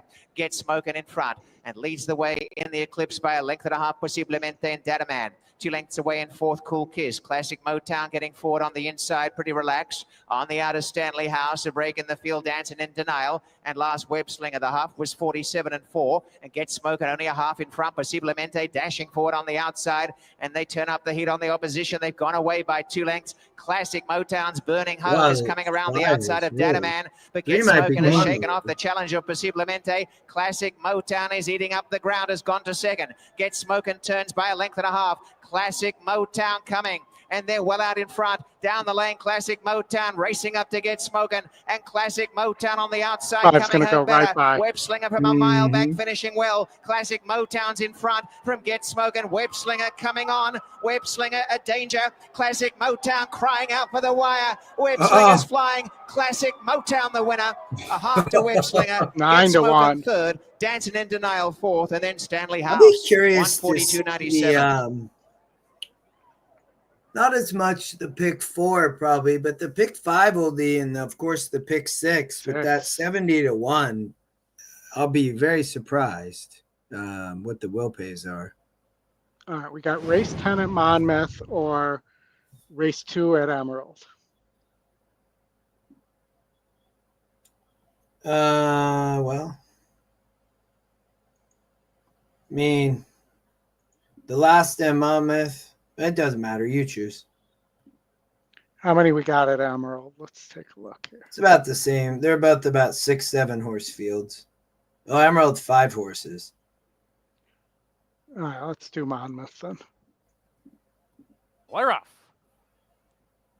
Good beginning from Too Much Ain't Enough on the far outside, who gets into it early. Shogun Be Fast takes the second position. Can't Know It All is third early. Then comes Levy Was Dry. A joint third, making up a little bit of ground, is about 2.5 lengths off the clear leader. Too Much Ain't Enough. Jerry's Turn Park deep on the course outside of 3 runners who line up a joint second. A gap of 4 lengths back to Captain Quick, Point Liam, and the runner running for purse money only, Rennie. They round the far turn. Too Much Ain't Enough. The leader by a length got a little bit of a breather on the far turn here. Levy Was Dry, because of that, has moved up, is under a ride, but clearly into second. Can't Know It All is third. I mean, the Jerry's Levy Turn clearly fourth, was losing wet position. today. Shogun Be Fast this weekend. He's called it an afternoon at the top of the lane, and all of a sudden, Too Much Ain't Enough stopped. And going on with it here is Levy Was Dry. Levy Was Dry with a furlong to go. He shifted in there, and Can't Know It All had to alter course, gets back outside and tries to run on here. Levy Was Dry in front, tries to get there from Can't Know It All, who's surging. Levy Was Dry in a photo. He I might think have it got was it the by a 4. nose, but we're not going to call it. That would be the No. guess. Can't Know It I All think got it a was good the bob late in the inside game with chalk. the photo for the win with Point Liam third.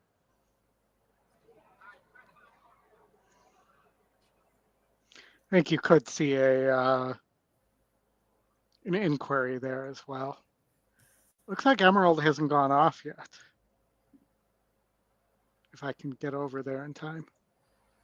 Ladies and gentlemen, the stewards have posted the inquiry sign. This does involve the top 2 finishers. Stewards taking a look at the mid-stretch run. Sunset, just over 3/8 of a mile away. Yeah, we'll go quad Spectacular box here. Tiger out loose up front by 4. 40 Shades of I have Tiger 2 at the Sanitas up inside there. is chasing. Ride for Gold is right there in stride. 5:20 Sunset up to the outside. Dominate is right there. Quarter mile Wow, to go, that and Spectacular 6 Tiger did come leads over. them to the top of the stretch.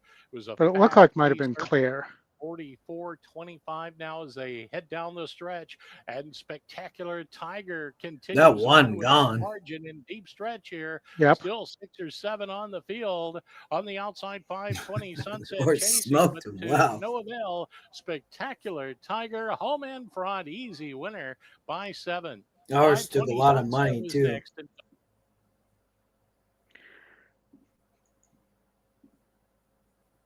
All right.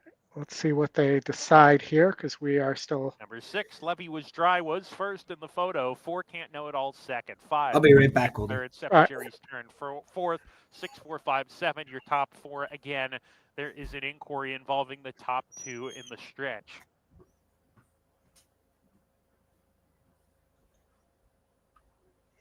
And we got the Mystic Dan Bowl coming up next at Churchill, as we wait to see the results of the inquiry. No change, ladies and gentlemen. The stewards have ruled there will be no change. All right, well, no change. 6, 4, 5, 7, your top 4. Now entering the winner's circle is number 6, Levy Was Dry. Levy Was Dry is a 5-year-old bay gelding by McLean's Music out of Tap Softly by Tap It. Levy Was Dry was bred in Kentucky by Sandra Sexton. All right. So Churchill. This was another race where I didn't like the morning line favorite in post time. I didn't think there was enough speed for post time, and I just don't think post time's all that good. Let's watch the race sim.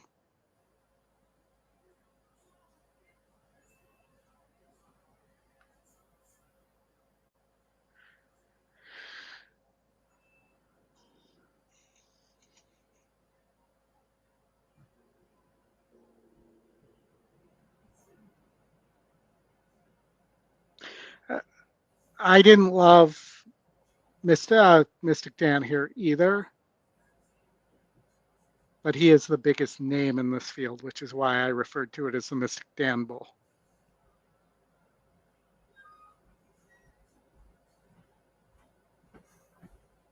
I just don't see this as being a race for post time here. Well, what'd they decide? No change. I think Antiquarian has a big look. I think Alexander Helos possibly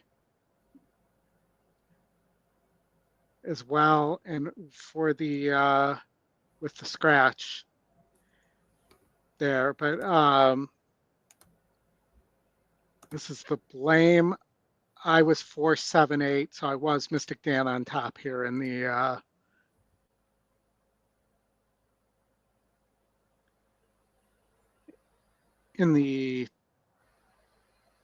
blame stakes.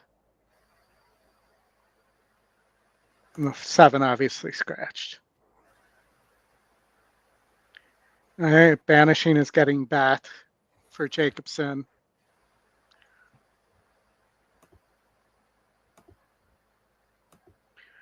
Who I think will sit a better trip than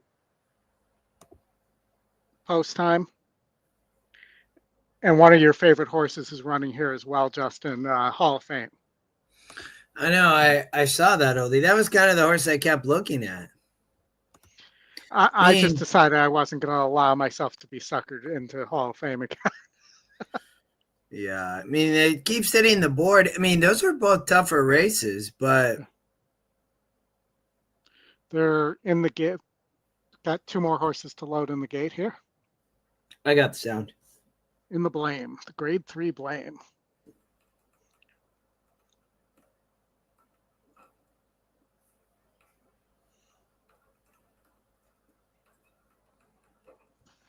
They're in the gate and they're off. Uneventful start for Mystic Dan. He breaks near the front. Wow, 6 might get the Helios with lead. some speed, and Hall of Nah, Fame 2's going to get the lead. is up there as well. Mystic Dan's going to pull out of there, angle over toward Mystic the end. Dan's going to go to the rail, his favorite spot at Helios Churchill. leads the way to the clubhouse turn. Antiquarian. That's the Safi horse. Up against the His eye rail rat aboard. on its side. And then it's Hennessy racing in 5th by 3 or 4. Vanishing near the back with late running post time. They're 10 lengths off the leading Alexander Helios, who hits the backstretch run after an opening quarter that's on the board in 22 and 4. So Alexander Helios leads the way down the backstretch. Antiquarian prompting second. Hall of Fame is stalking them intently on the outside third. Mystic Dan still down inside 4th inside of Tennessee Lamb. Post time and Banishing are catching up to the others. It's a tighter pack as they head for the far turn. 4 furlongs to go. Alexander Helios and Antiquarian still going head and head for the lead. Hall of Fame perched out 3 wide. Mystic Dan is set to strike in behind 4th. Banishing begins to roll from the back of the pack. Here comes Banishing now. Quick move on the far turn. And Post Time is following him. As they come for the top of the stretch, Hall of Fame Antiquarian, Mystic Dan cut the corner again off the turn and grabbed the lead right at the That top. look familiar to anybody? Winners in front with a furlong to go. Mystic Dan the leader, furlong to hold it. Hall of Fame's trying hard. Banishing's flattened out an Antiquarian, but it's Mystic Dan first beneath the twin spires. Got there, Oldie. Mystic Yep. Dan Got his favorite spot a lot and made his move along the rail, just like in the Derby, turning for home. At Churchill Downs. Horse loves Churchill. They should just stay there. Yeah.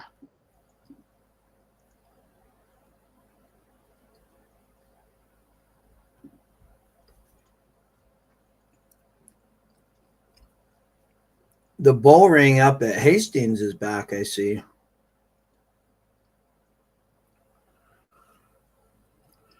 I don't know. It looked like the first Saturday in May in 2024. Mystic Dan, Brian Hernandez cutting the corner like he did last year in the 150th running of the Run for the Roses. A big stretch run. He was beautifully positioned throughout. He's back here under the Twin Spires. 3-1. Mystic Dan, the Kentucky Derby champion from 2024. The 3 ended up coming and running second. That was pretty impressive. And I talked about how the 9 Post Time, who was the morning line favorite, made no sense in the previous show. Hot Rod, today's just not. This one of those days I can tell. Maybe Hot Rod, just flip what you think and go the opposite way. It happens to us all, Hot Rod. I agree.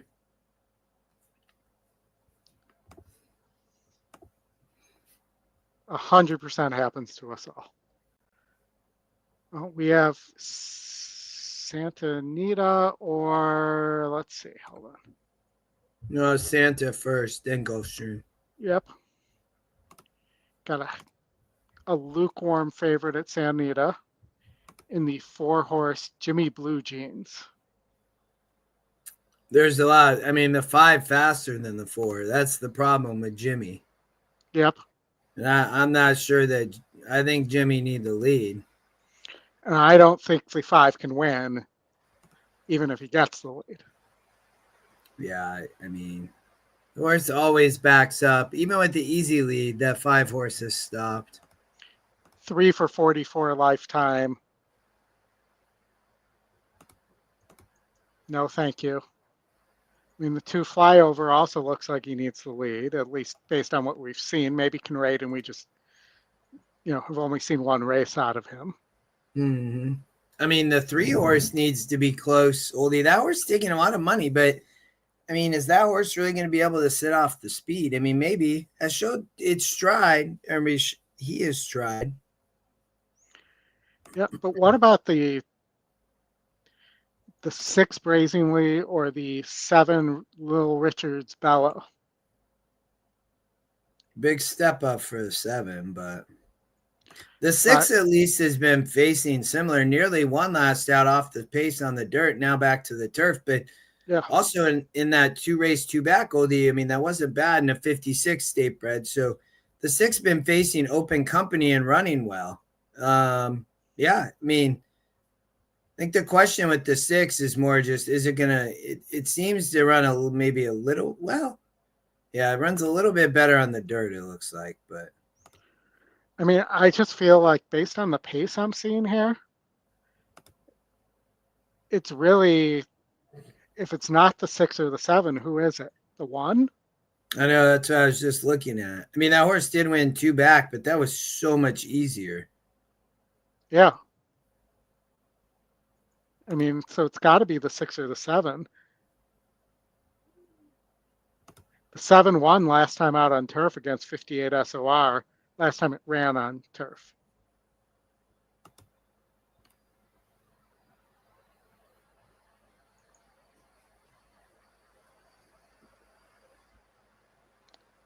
I mean, this is just let's watch the race sim, see if the race sim gives us any idea. Maybe the race sim doesn't think there's as much speed as we do.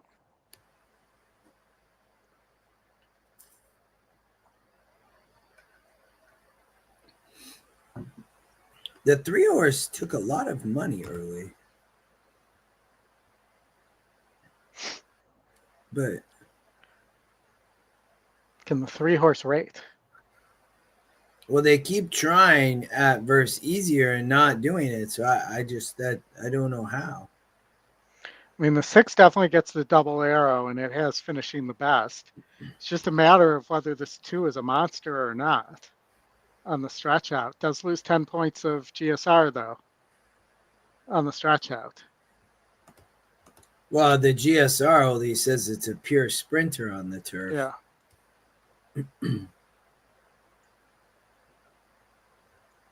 I mean, some good works on that horse, but on synthetic. I think I'd land on the 6, but yeah. I'd probably be 2, 6, 7 here.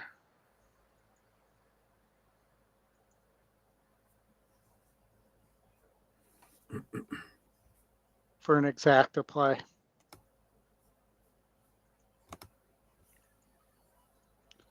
If you're looking at a pick 4 here,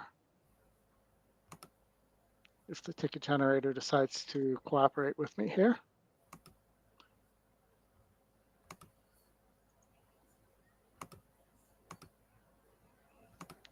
Let's try it again.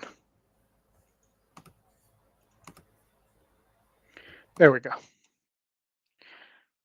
So with the single of Nisos,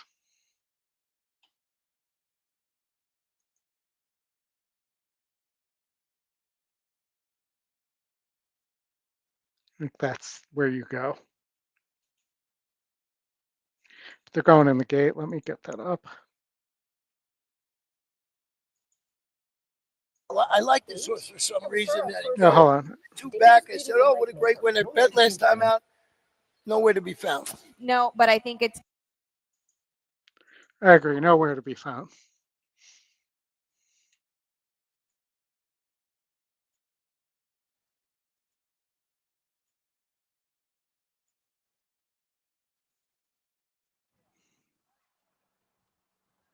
Blue Jeans going in. And Chief Wild Eagle.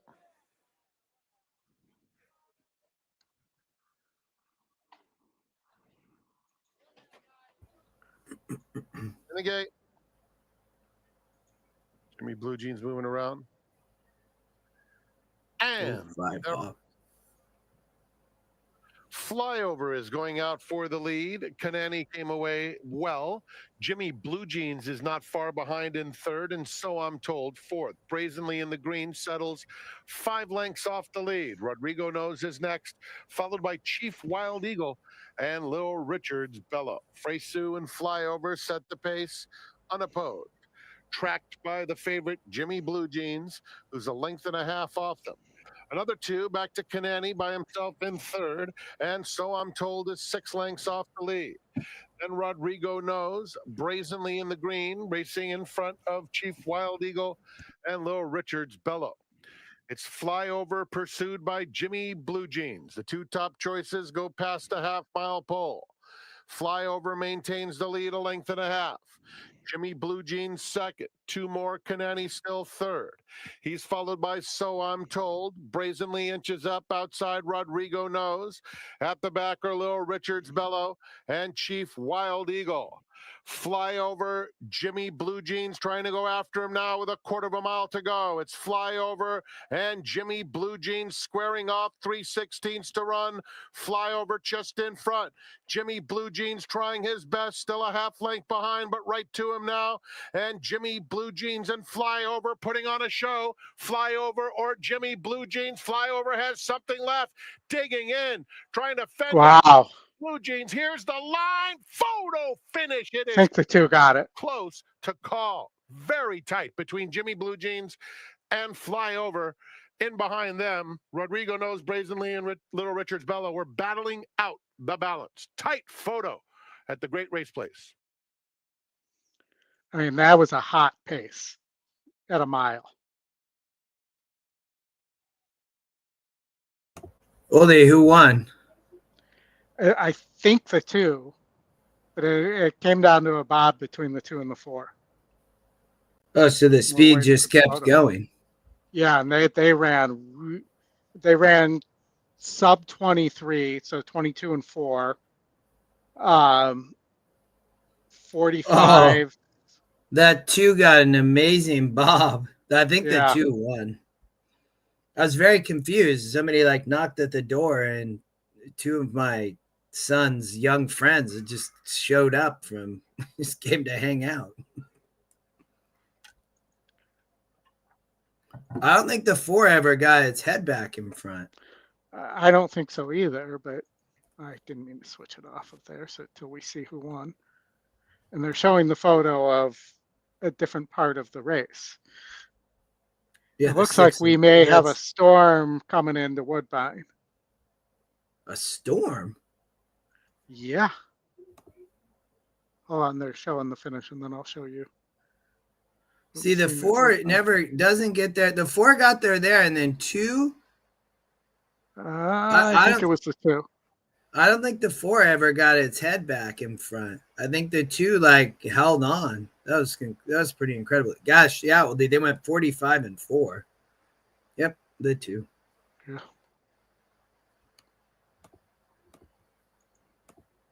All right, while we wait, we got a couple minutes to Gulfstream here.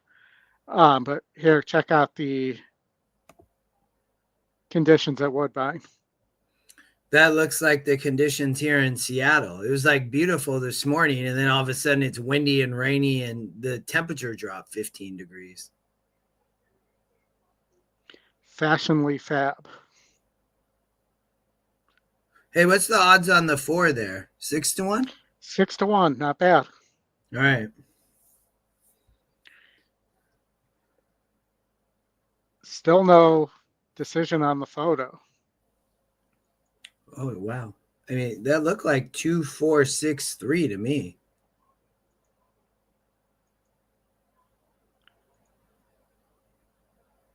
Is it going to go dead heat? No, maybe, but. Or maybe one of the other photos is a dead heat, because I think. Number 2, fly over, held on. Oh, 2, 4, Jimmy 6, Blue. 7. Yeah. All right, let's look at Gulfstream real fast. My Oldie, when I going 7 furlongs, I mean, that 3 horse has got to get just the perfect setup. Yeah. I mean, I cut the 4, 8, 9, but I just wasn't sure. And then I looked some at the 5, and I think you had talked about that horse earlier, but yeah, in the 7 can probably run an okay race from out there for Safi and Zayas, but that horse didn't win either one of those state bred allowance races 2 and 3 back. Yeah, I like the 5, 2, and 3.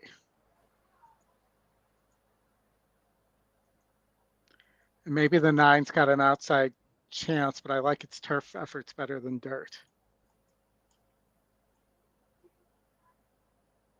The one looked kind of fairly impressive, Oldie, but it's very lightly raced, and connections, I'm not sure, but.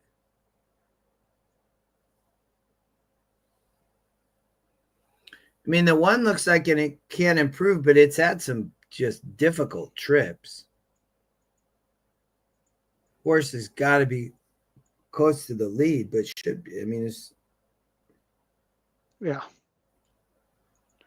Let's see where they are. Still not at the gate.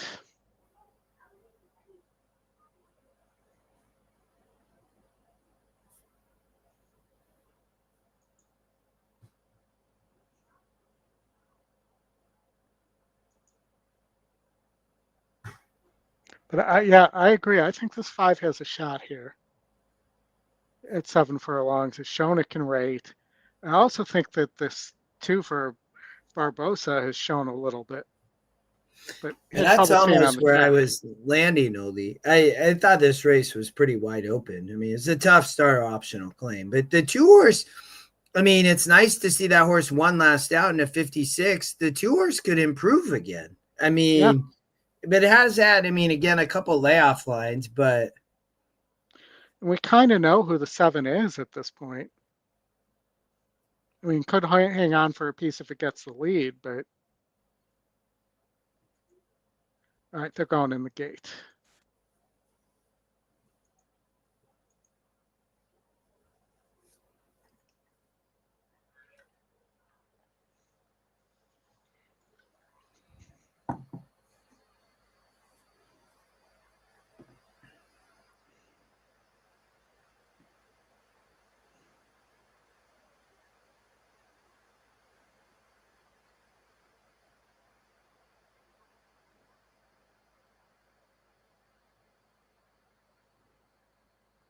The horses, they're at the gate. It's now post time. Moving into line for race number 10. The Elite Daily Double kicks off here. The 8-5 favorite is Timely Reward. Safi Joseph Jr. is having a heck of a day. He tries for another one under Edgard Zayas. Into line goes Puckered. Double Cosmo Girl will complete the line. Double Cosmo Girl.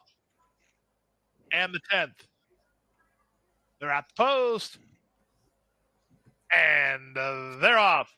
The 3 just has no speed. Good start for Timely Reward, who heads off for the early advantage and leads by a length and a half early from both sides. Very easy lead for the favorite. Up on the outside, Double Cosmo Girl, and driving through at the rail, St. Olaf Rose. They've gone 3 better than Major Price, who races together with Katubia, then Puckered, and after a bad start, the trailer is Sweet Laura. They're under the half-mile point. Timely Reward has the lead the opening quarter. And that 5 just getting banged around. Mm-hmm. From between horses, that's both sides into second. Up on the outside goes Double Cosmo Girl. At the rail, St. Olaf Rose. Two's done. Big ground from mid-flight, Puckered. She's drawing closer. Yeah, that She's horse actually didn't run. in range here as Puckered and gaining some ground.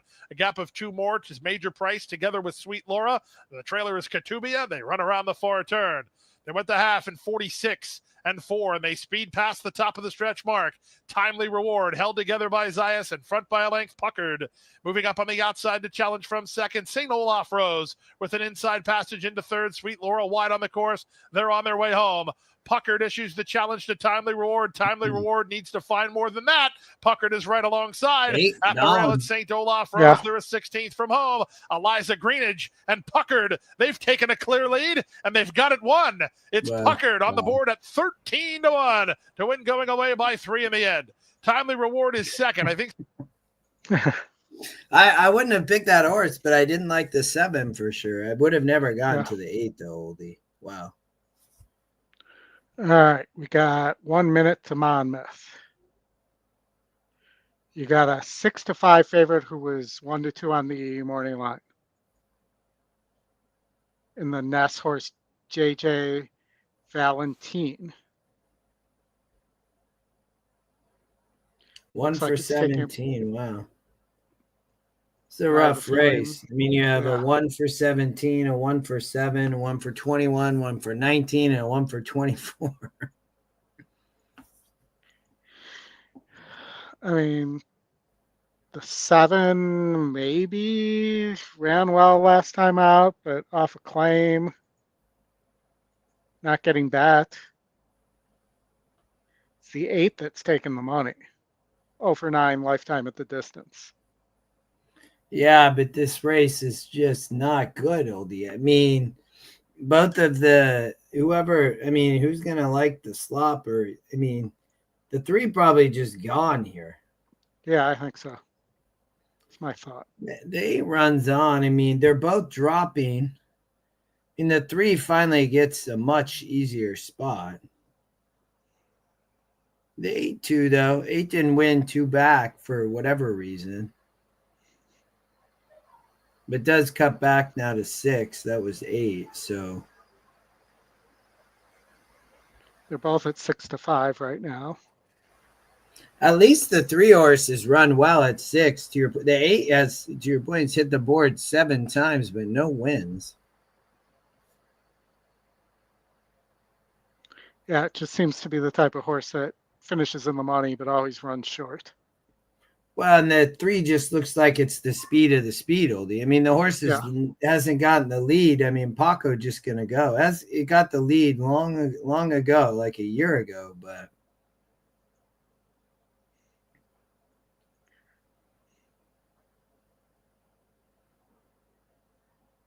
Yeah, I mean, I think Paco goes to the lead. The morning line's trying to tell us this horse as well. They're nearing the gate.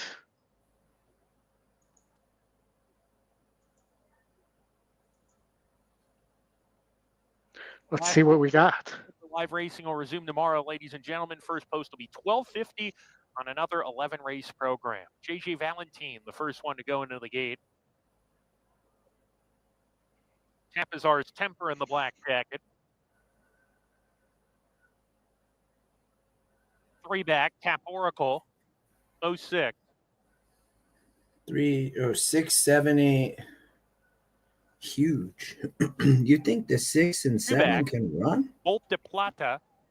I just don't know how the 3 loses in.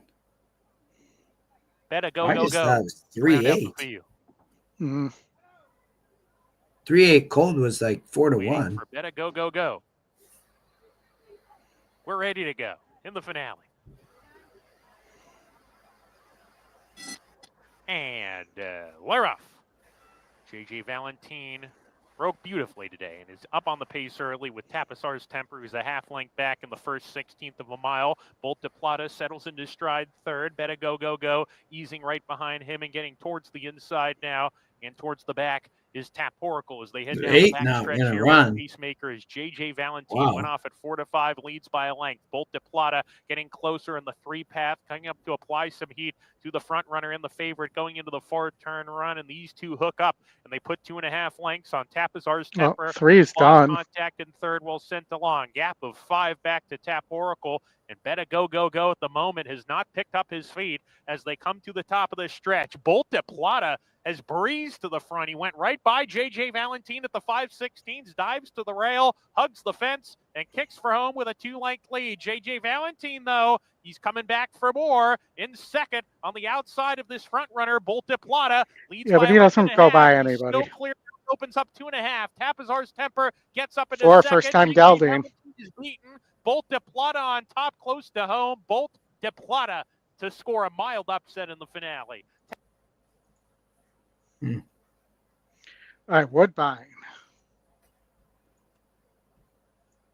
Got 2 minutes, and they'll be off in 2 minutes. So you're at 5-1 on your 4. That's where my win bet is. Okay. There's no speed in this race, though.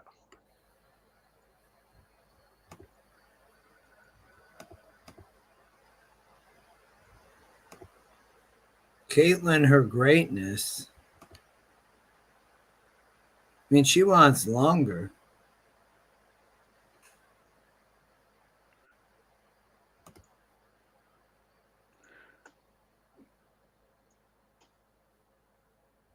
Yeah, so, I mean, I like the 2.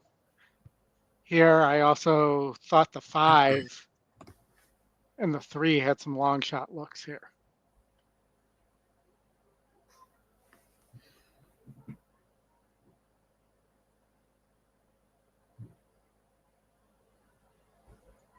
If the 5 could run back to its Woodbine Oaks efforts.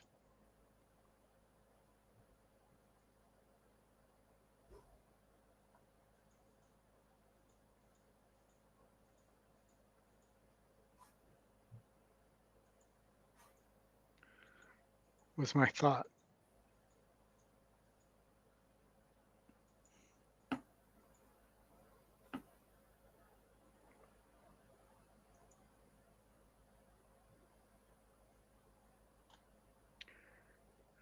But the race sim thinks 2 will win pretty easily. We're going in the gate at Woodbine for the Fischel back in action at Woodbine.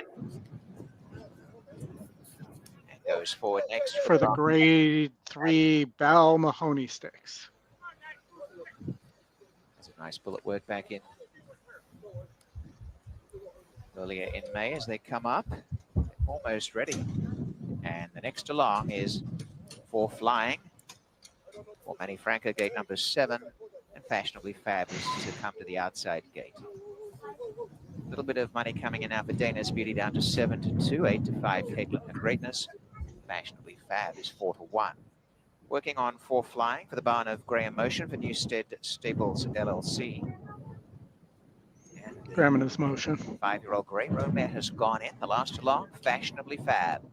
The Terra Racing Stable, the field for the Bell Mahone Stakes. They're settled in, they're all in. Locked and loaded. And they're off, and bobbling the break was 45.70, and best into stride is 4 Flying, and is flying, going out very handsomely in front, shows the way from Dana's Beauty the inside. Caitlin, her greatness, comes up well on the inside to share third with Fashionably Fab. Literate in the center. On the outside, Kins Concerto as they take the turn out the stretch and gaining up the rails 45.70 to go into the thick of the pack. A length away last, Ready for Shirl, and they're tightly bunched up. Only 4.5 covers them. Dana's Beauty not letting 4 Flying rest in front, and they share the lead for Flying on the inside. They're out by 2.5 to Caitlin. Her greatness lands with a dream position in third. A length and a half away is Fashionably Fab, and 45.70 is over on the inside. In the meantime, Ready for Shirl circling them is coming forward. at this point, or second last, I should say, on the inside. Little Ritters at the back, and Kids Concerto taking off. But the leader on the inside for Flying is pressed by Dana's Beauty, and making good ground is Fashionably Fab and Kids Concerto and 45.70. They swarm after this leader.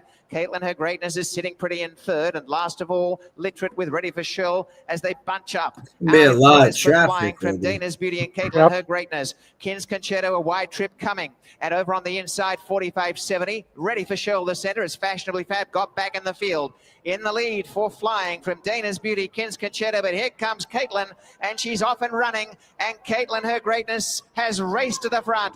Caitlin, Her Greatness, sees daylight and goes right on by for Flying in second. Ready for Show coming into third, and down the outside, Literate, but now crossing to the rail, and Caitlin, Her Greatness, is racing away in the Belmaho Stakes, and she is powering away. A magnificent winner, Rafael Hernandez. Caitlin, Her Greatness, much left, won by 5 for Flying second. Ready for Show third, Literate fourth, and then Fashionably Fab Dana. Especially with that 70-1. Wow. Yeah. All right. We have Monmouth already went. I think that was their last race. Got Sanita. Emerald go yet? Yes, Emerald went. So we. No, they didn't go yet. Oh, yes, they did. Yeah, they did. We got 4 minutes to race 1 at Remington. If you want to do a quarter horse race, we got 9 minutes. It's a Appaloosa Stakes race, just like we had. What did we have at the end of Pimlico? We had Arabians. Yes. Now we got paint horses. I don't know anything about paint horses.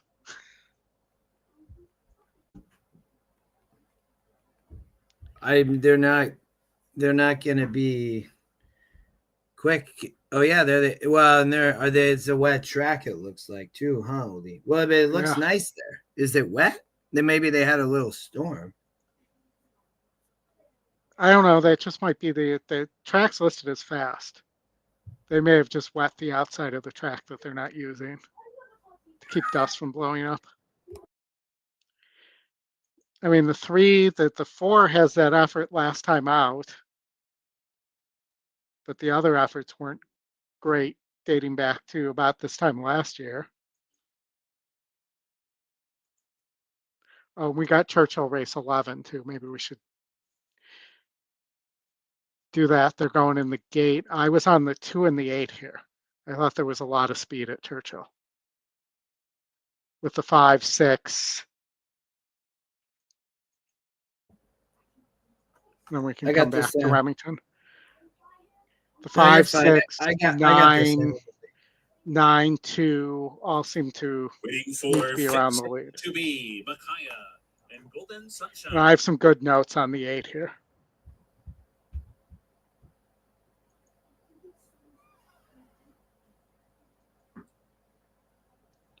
They're in the gate and they're off. Some crowding there at mid-pack, and Fixin' to Be was checked out of there. A good start for Jalila down inside. Right there, too, here for a good time. And Classic Hughes up there as well. So is He's not here for a long time. He's here for a good time. On the far outside. So they try and sort themselves out with 1 trip around the course to go. And Classic Hugh is going to go on to take the lead now. So it's Classic Hugh in front, and we'll try and cross and clear. And goes a little bit wide into that first turn, but now tucks in down toward the rail. So Classic Hughes the leader by a length and a half. Jalila stalking in second, and Totally Justified is out of their third. Here for a good time, Snughold inside fourth. Micaiah's racing in fifth. Terradora covered up inside sixth of Golden Sunshine, who's seventh. Fixin' to Be's at the back after that tough beginning. And Thean is the trailer down the backstretch run. Classic Hugh is keen out there. Long hold from Jose Ortiz with 4 furlongs to go, but the lead is still 2.5 as they head for the far turn. Totally Justified is up into second, outside of Jalila, who's down inside third. Here for a good time, Saunders up into fourth. Terradora is making progress inside fifth. Fixin' to Be's following here for a good time and angling outside with a quick move there. And from the back of the pack, Fiat is picking it up as well. but they still have to catch Classic Q, who heads for home, confronted by Totally Justified. Fixin' to be coming down the center with Here for a Good Time. Fian on the top of the turf is rallying as well. There's a furlong to go. Totally Justified trying to tough it out. Fian and Here for a Good Time coming with strong finishes. Down to the wire. Totally Justified. Here comes Fian. Fian. There. Just got up, Ollie. Wow. So that's we've had a bunch of first pick winners for the weekend preview show that we probably need to inform people about, because that one was Mystic Dan. Marks concerning the ability of some of the fillies to get the mile and eight. That I believe it was race 8. No, it wasn't race 8. There was that 110-1 horse, and then the last race at Woodbine. Caitlin in her greatness too. Yeah, no, I you know me, I've said that's one of the best preview shows out there, Oldie. Yeah, so guys, you got to watch the weekend preview show. We're just giving out winners. As stupid as that may sound for me to toot our horn like that, but 4-1 too. Nice call, brother. And so I had the pick 4 there that I should have shared it, and I never got it out, but I did have hit it for like 700 something there. Here, I'll show. Let me see if I can get it to pull up what I played. What am I doing here? Hold on. Churchill. Of course, I end up on Woodbine. Here we go. Come on.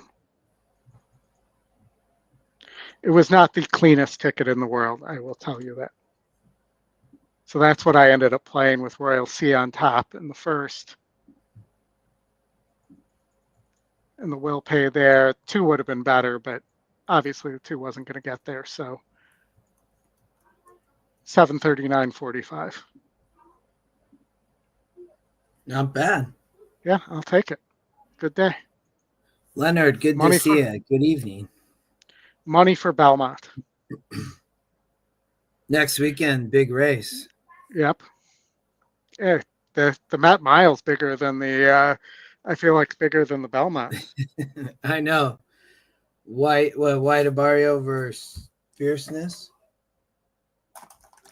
White Abario versus Fierceness. Yeah, versus, I believe you may see another one of the Fletchers there too, but I'm drawing a blank on the name, but White Abario versus Fierceness alone is, that could be your Breeders' Cup Classic matchup, and could have a different result too, because you're talking about a 1-turn mile versus a 1.25 miles.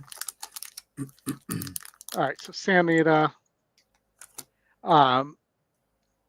you have the pick 6 carryover here. Oh yeah, you played that, right, Oldie? Yeah, let me show you what I played. I gotta fix this race to set it for what I played, because I did not play that. And I shared this out to the WhatsApp chat. That's what I played. Scott, do you mean it should be 1.5 miles? Not a half mile. But it is 1.25 miles for the Breeders' Cup, so. And it's a 1-turn mile. No, actually, it's a 1-turn mile out of the Wilson Chute at Saratoga, which means you need to be posted to the inside and you need some speed, typically. So I played 2 singles. I'm taking a shot on the 3 here. And then I'm on Nisos. Isn't everybody's on Nisos, right? Well, I thought the other horse that had a shot here was Dr. Vankman, the 5. But the third horse, the one that I thought could do something that could damage Nisos, was the one horse who scratched, who was top pace was a pace square by like 20 points.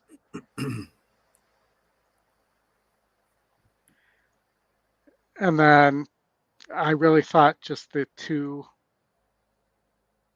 Cloudy Women, the 3 for McCarthy, who's top pace and second win, and the other McCarthy, who's the second time starter with the nice GSR in race 8. So that was a chance I was willing to take there.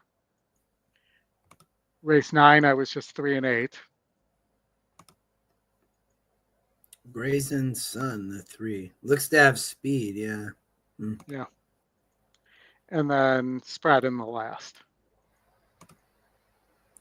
Those turf races at the end, that's a tough race coming down the hill. Yeah. Yeah, the 6 Sure. has speed there, huh? But the outside post there, I mean, beyond lucky. But it's always tough to come back and win off a maiden. Then you have a horse like the 5 too with Barrios look tough, but Yep. And you have the big GSR on the second pick, the 2, who won at 6 and is now going down the hill and is by Justify. yeah, you've tossed that last race. It looked like it had a bit of a tough trip and was on the dirt, Oldie, and now they get back to sprinting on the turf. I would agree with you. Looks like they're still collecting some money here because they're just, you can see the gate being pulled into place behind, is that Millie Ball? So they're not really all that close to Dropping to the post. Good post drag. So there's 50,000 in, Oldie. Another, what would they think they're gonna get? Like $500,000?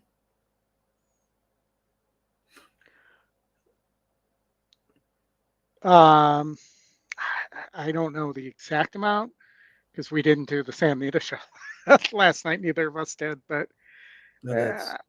I think $500,000 is probably pretty honest of an estimate as I try to. And so why could they not run the Belmont at 1.5 miles at Saratoga? Why could they not figure that out? I guess that they would have had to start it from the parking lot, is what I was told. I mean, there's no finish line that would line up right, I guess. I know it's kind of a bummer they changed the distance. I always like that race being the long one, or just having that long 1.5 miles. It adds just a different dynamic.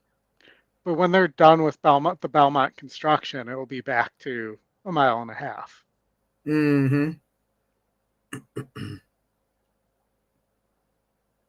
At least as of right now.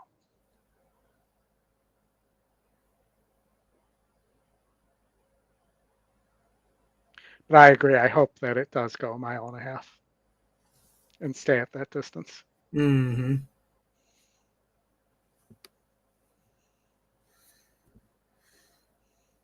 Citizen Bull is going to be sprinting in the Woody Stevens, and they're going blinkers off, so they're gonna rate him.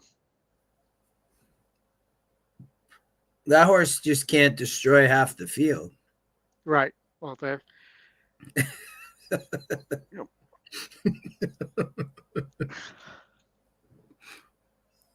There they go. 3 to the lead. That's what we wanted to see. No sound, Oldie. Oh, what did I do? Did I not hit the sound? Hold on. That's usually the reason. By himself is Mongolian Gold. Rounding the first turn, and it's Toppers at Seaside, leading the way by 1.5 lengths. Power Play in second. Another 1.5 lengths. Go away, 7. The Gypsy Cowboy and Jumper Cables, 3 lengths clear of Honor the Cat and Mongolian Gold. They straighten away for the run down the backstretch. This is looking like a donation. Seaside. Right now at this pace. Play. Neither one doing each other a favor. 4 lengths back to Jumper Cables, joined at the rail by the Gypsy Cowboy, who takes third. 3 more, Honor the Cat. 8 or 9 to Mongolian Gold. Into the far turn, Toppers at Seaside has had a slender lead throughout over power play. That lead increases to almost a length now. 3 lengths more, the Gypsy Cowboy called on, responding, closing some ground now, about to take second. Jumper Cables has tailed off. And then it's Honor the Cat, 4 clear of Mongolian Gold. They pass the quarter pole and turn for home. Toppers at Seaside, the Gypsy Cowboy represents a fresh and serious threat at the 8th pole. Toppers at Seaside, and the Gypsy Cowboy. Donation. The Gypsy Cowboy hits the front coming to the 16th pole. Toppers at Seaside is back to second, and Power Play is third. The Gypsy Cowboy wins it by Obviously, I left another. I left the Remington audio. We got to listen to some Remington there. It's all right. Gulfstream Race 11. Yeah, So that was weekend the preview. stakes. You covered that one on the preview show, Oldie. Yeah, weekend preview here is I was 416 here, and Mike Saletta was 410-1. I had the 4 on top too. Wow. You're currently 9-1. That horse took a lot of early money, Oldie, and then has floated all the way back up though. I mean, wait, what were your second and third picks? You and Mike's? I was 416, and he was, hold on, I just cleared it off there. He was, Mike was 410-1. So he was Candy Gray. I think Majestic Venezuela has a big look here. The 6 as well from off the pace. Yeah, I'm gonna have to navigate a trip. But sure. when you watch the race sim, it looks fairly. I mean, it's so close, Oldie, at the finish. I mean,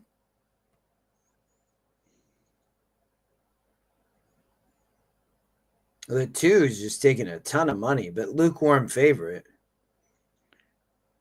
And really coming from the clouds. Yes.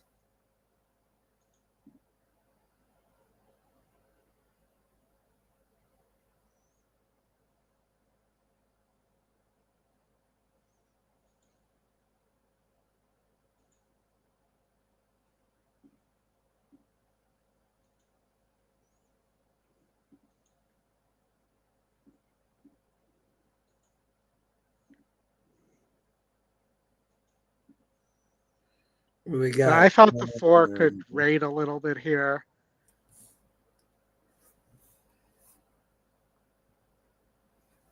I don't know if that horse is gonna rate though. I think Edwin probably just gonna send.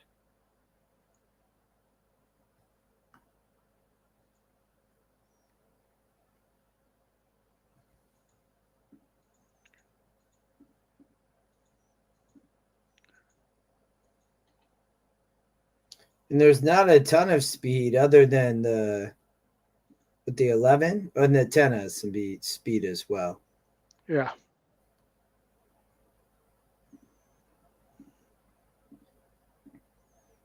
But Zaya is probably going to sit with the 10. I don't think the 11 will get the lead. That's why I thought the 4 probably get the lead.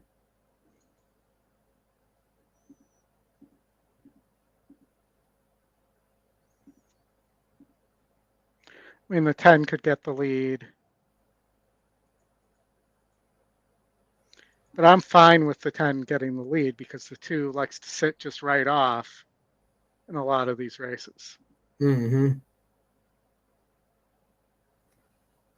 Now down to 6-1 on the 4, so getting bet again. Yeah, it was at one point it was down to 4-1.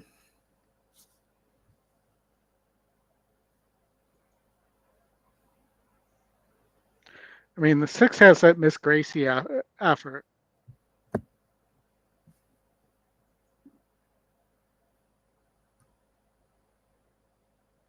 Yeah, I mean, obviously 2 back, lost the rider. Hit rail, lost rider. My goodness.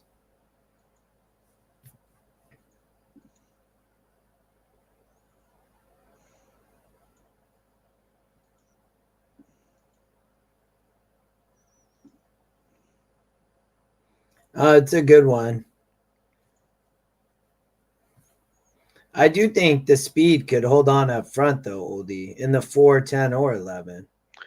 The 10 seems to just stop, though.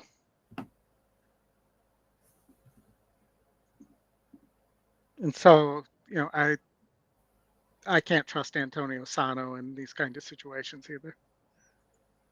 He's been pretty cold at the meet. I mean, he hasn't had a great meet. I mean, he got, probably nearly twice as many runners as Carlos David, and Carlos David has 3 or 4 times the wins. I mean, Sano's had a pretty tough meet.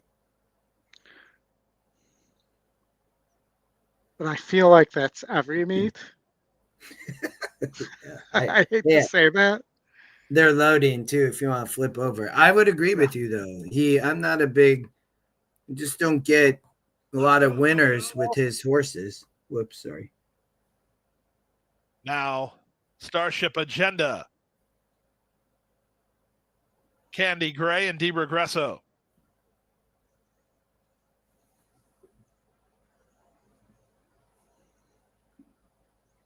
And 8-1 on Let's Go Coco now. Regresso, Fernando Haro to the outside gate. Yeah, it's crazy. Good price.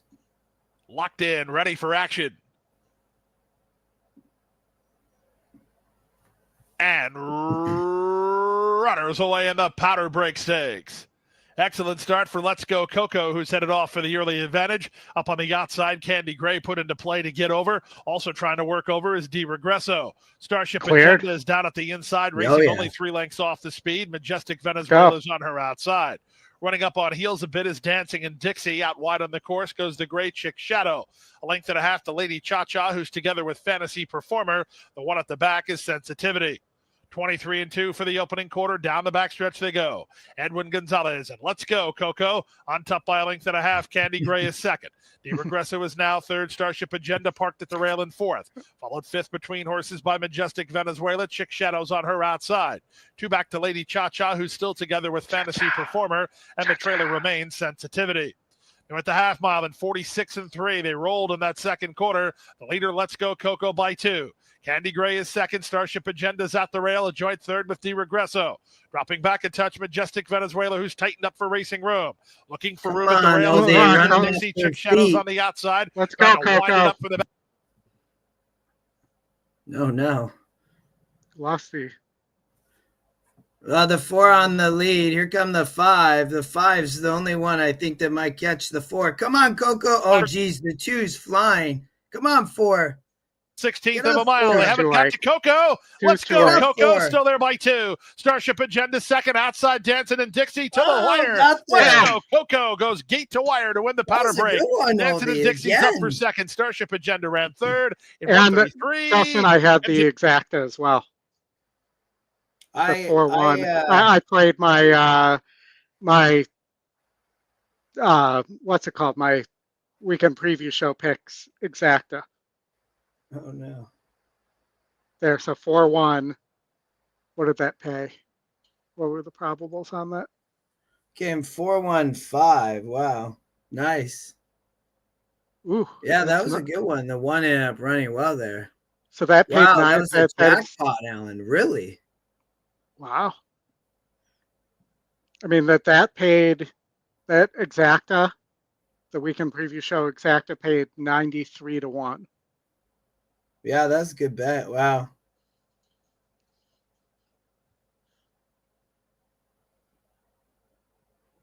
Nice win. Edwin on the lead there. I thought that would be tough. Just kept going. Got an easy lead. Oh, hit the double too. Good job, Cody. Yeah, nice job, guys. I love it. All right, I think since a bunch of people scored on that, I think That's a can good boom end right to the there, show. right? Ollie. Yeah. Another winner. We got. So I had 20 to win there, and I also had the weekend preview show exact a 416 exacta box, which came in 4-1. Yes, 7 That to makes 1 up a over little 7 bit to for 1. that crappy Sanita pick 6 ticket. Yes. Well, it's gonna happen. That's a good winner, though. That really was. So that's a good way to, I guess, end the show there. There's still, the Nysos race coming up if you want to play the late pick 5 or pick 4 at San Anita. You also have the turf pick 3, which won't have Nysos in it, so might pay more money than that. Yeah, it's true.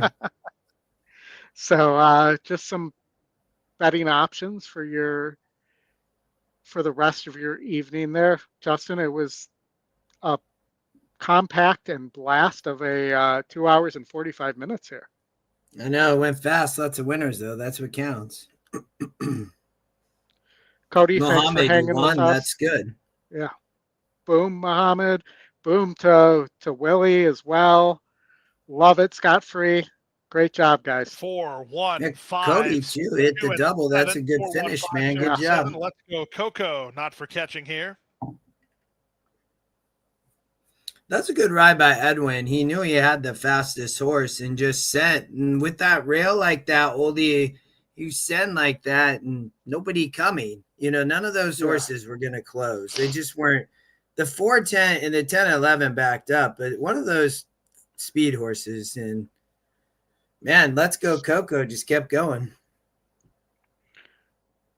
Yeah, I mean, I was surprised, but that Let's Go Coco got that easy of a lead, but the wide posts when they hit the turn were, that being wide took them back too. Mm-hmm. Yes. Yeah. And just so you know, Woodbine, the pick 6 pays jackpot to the 7 and 5 to 6 to everything else. Did the pick 5 pay? Oh, it is. Wow. Those are big pick 5s too. My goodness. I mean, look at the pick 4 at a 20-cent denomination. No, yeah, I saw that. Paying in the thousands. Yeah. Yeah. So good way to end the day here. All right, Oldie. Everyone, was a pleasure. Any last words, Oldie? Just thank you, everybody. As always, very grateful that you choose to tune in to the show every week, and love it. And next week we will have an Belmont extravaganza for you with some great guests to be announced as the week goes on here. So look for the EquinEdge Twitter account to announce some of the guests for the Belmont Stretch Run next Saturday. All right, y'all. Oh, and it's been fun. Have a good weekend. And hit the like and subscribe on your way out. Thanks, everybody. Yes, please. Sorry, enjoy, Justin. y'all. Have a good weekend.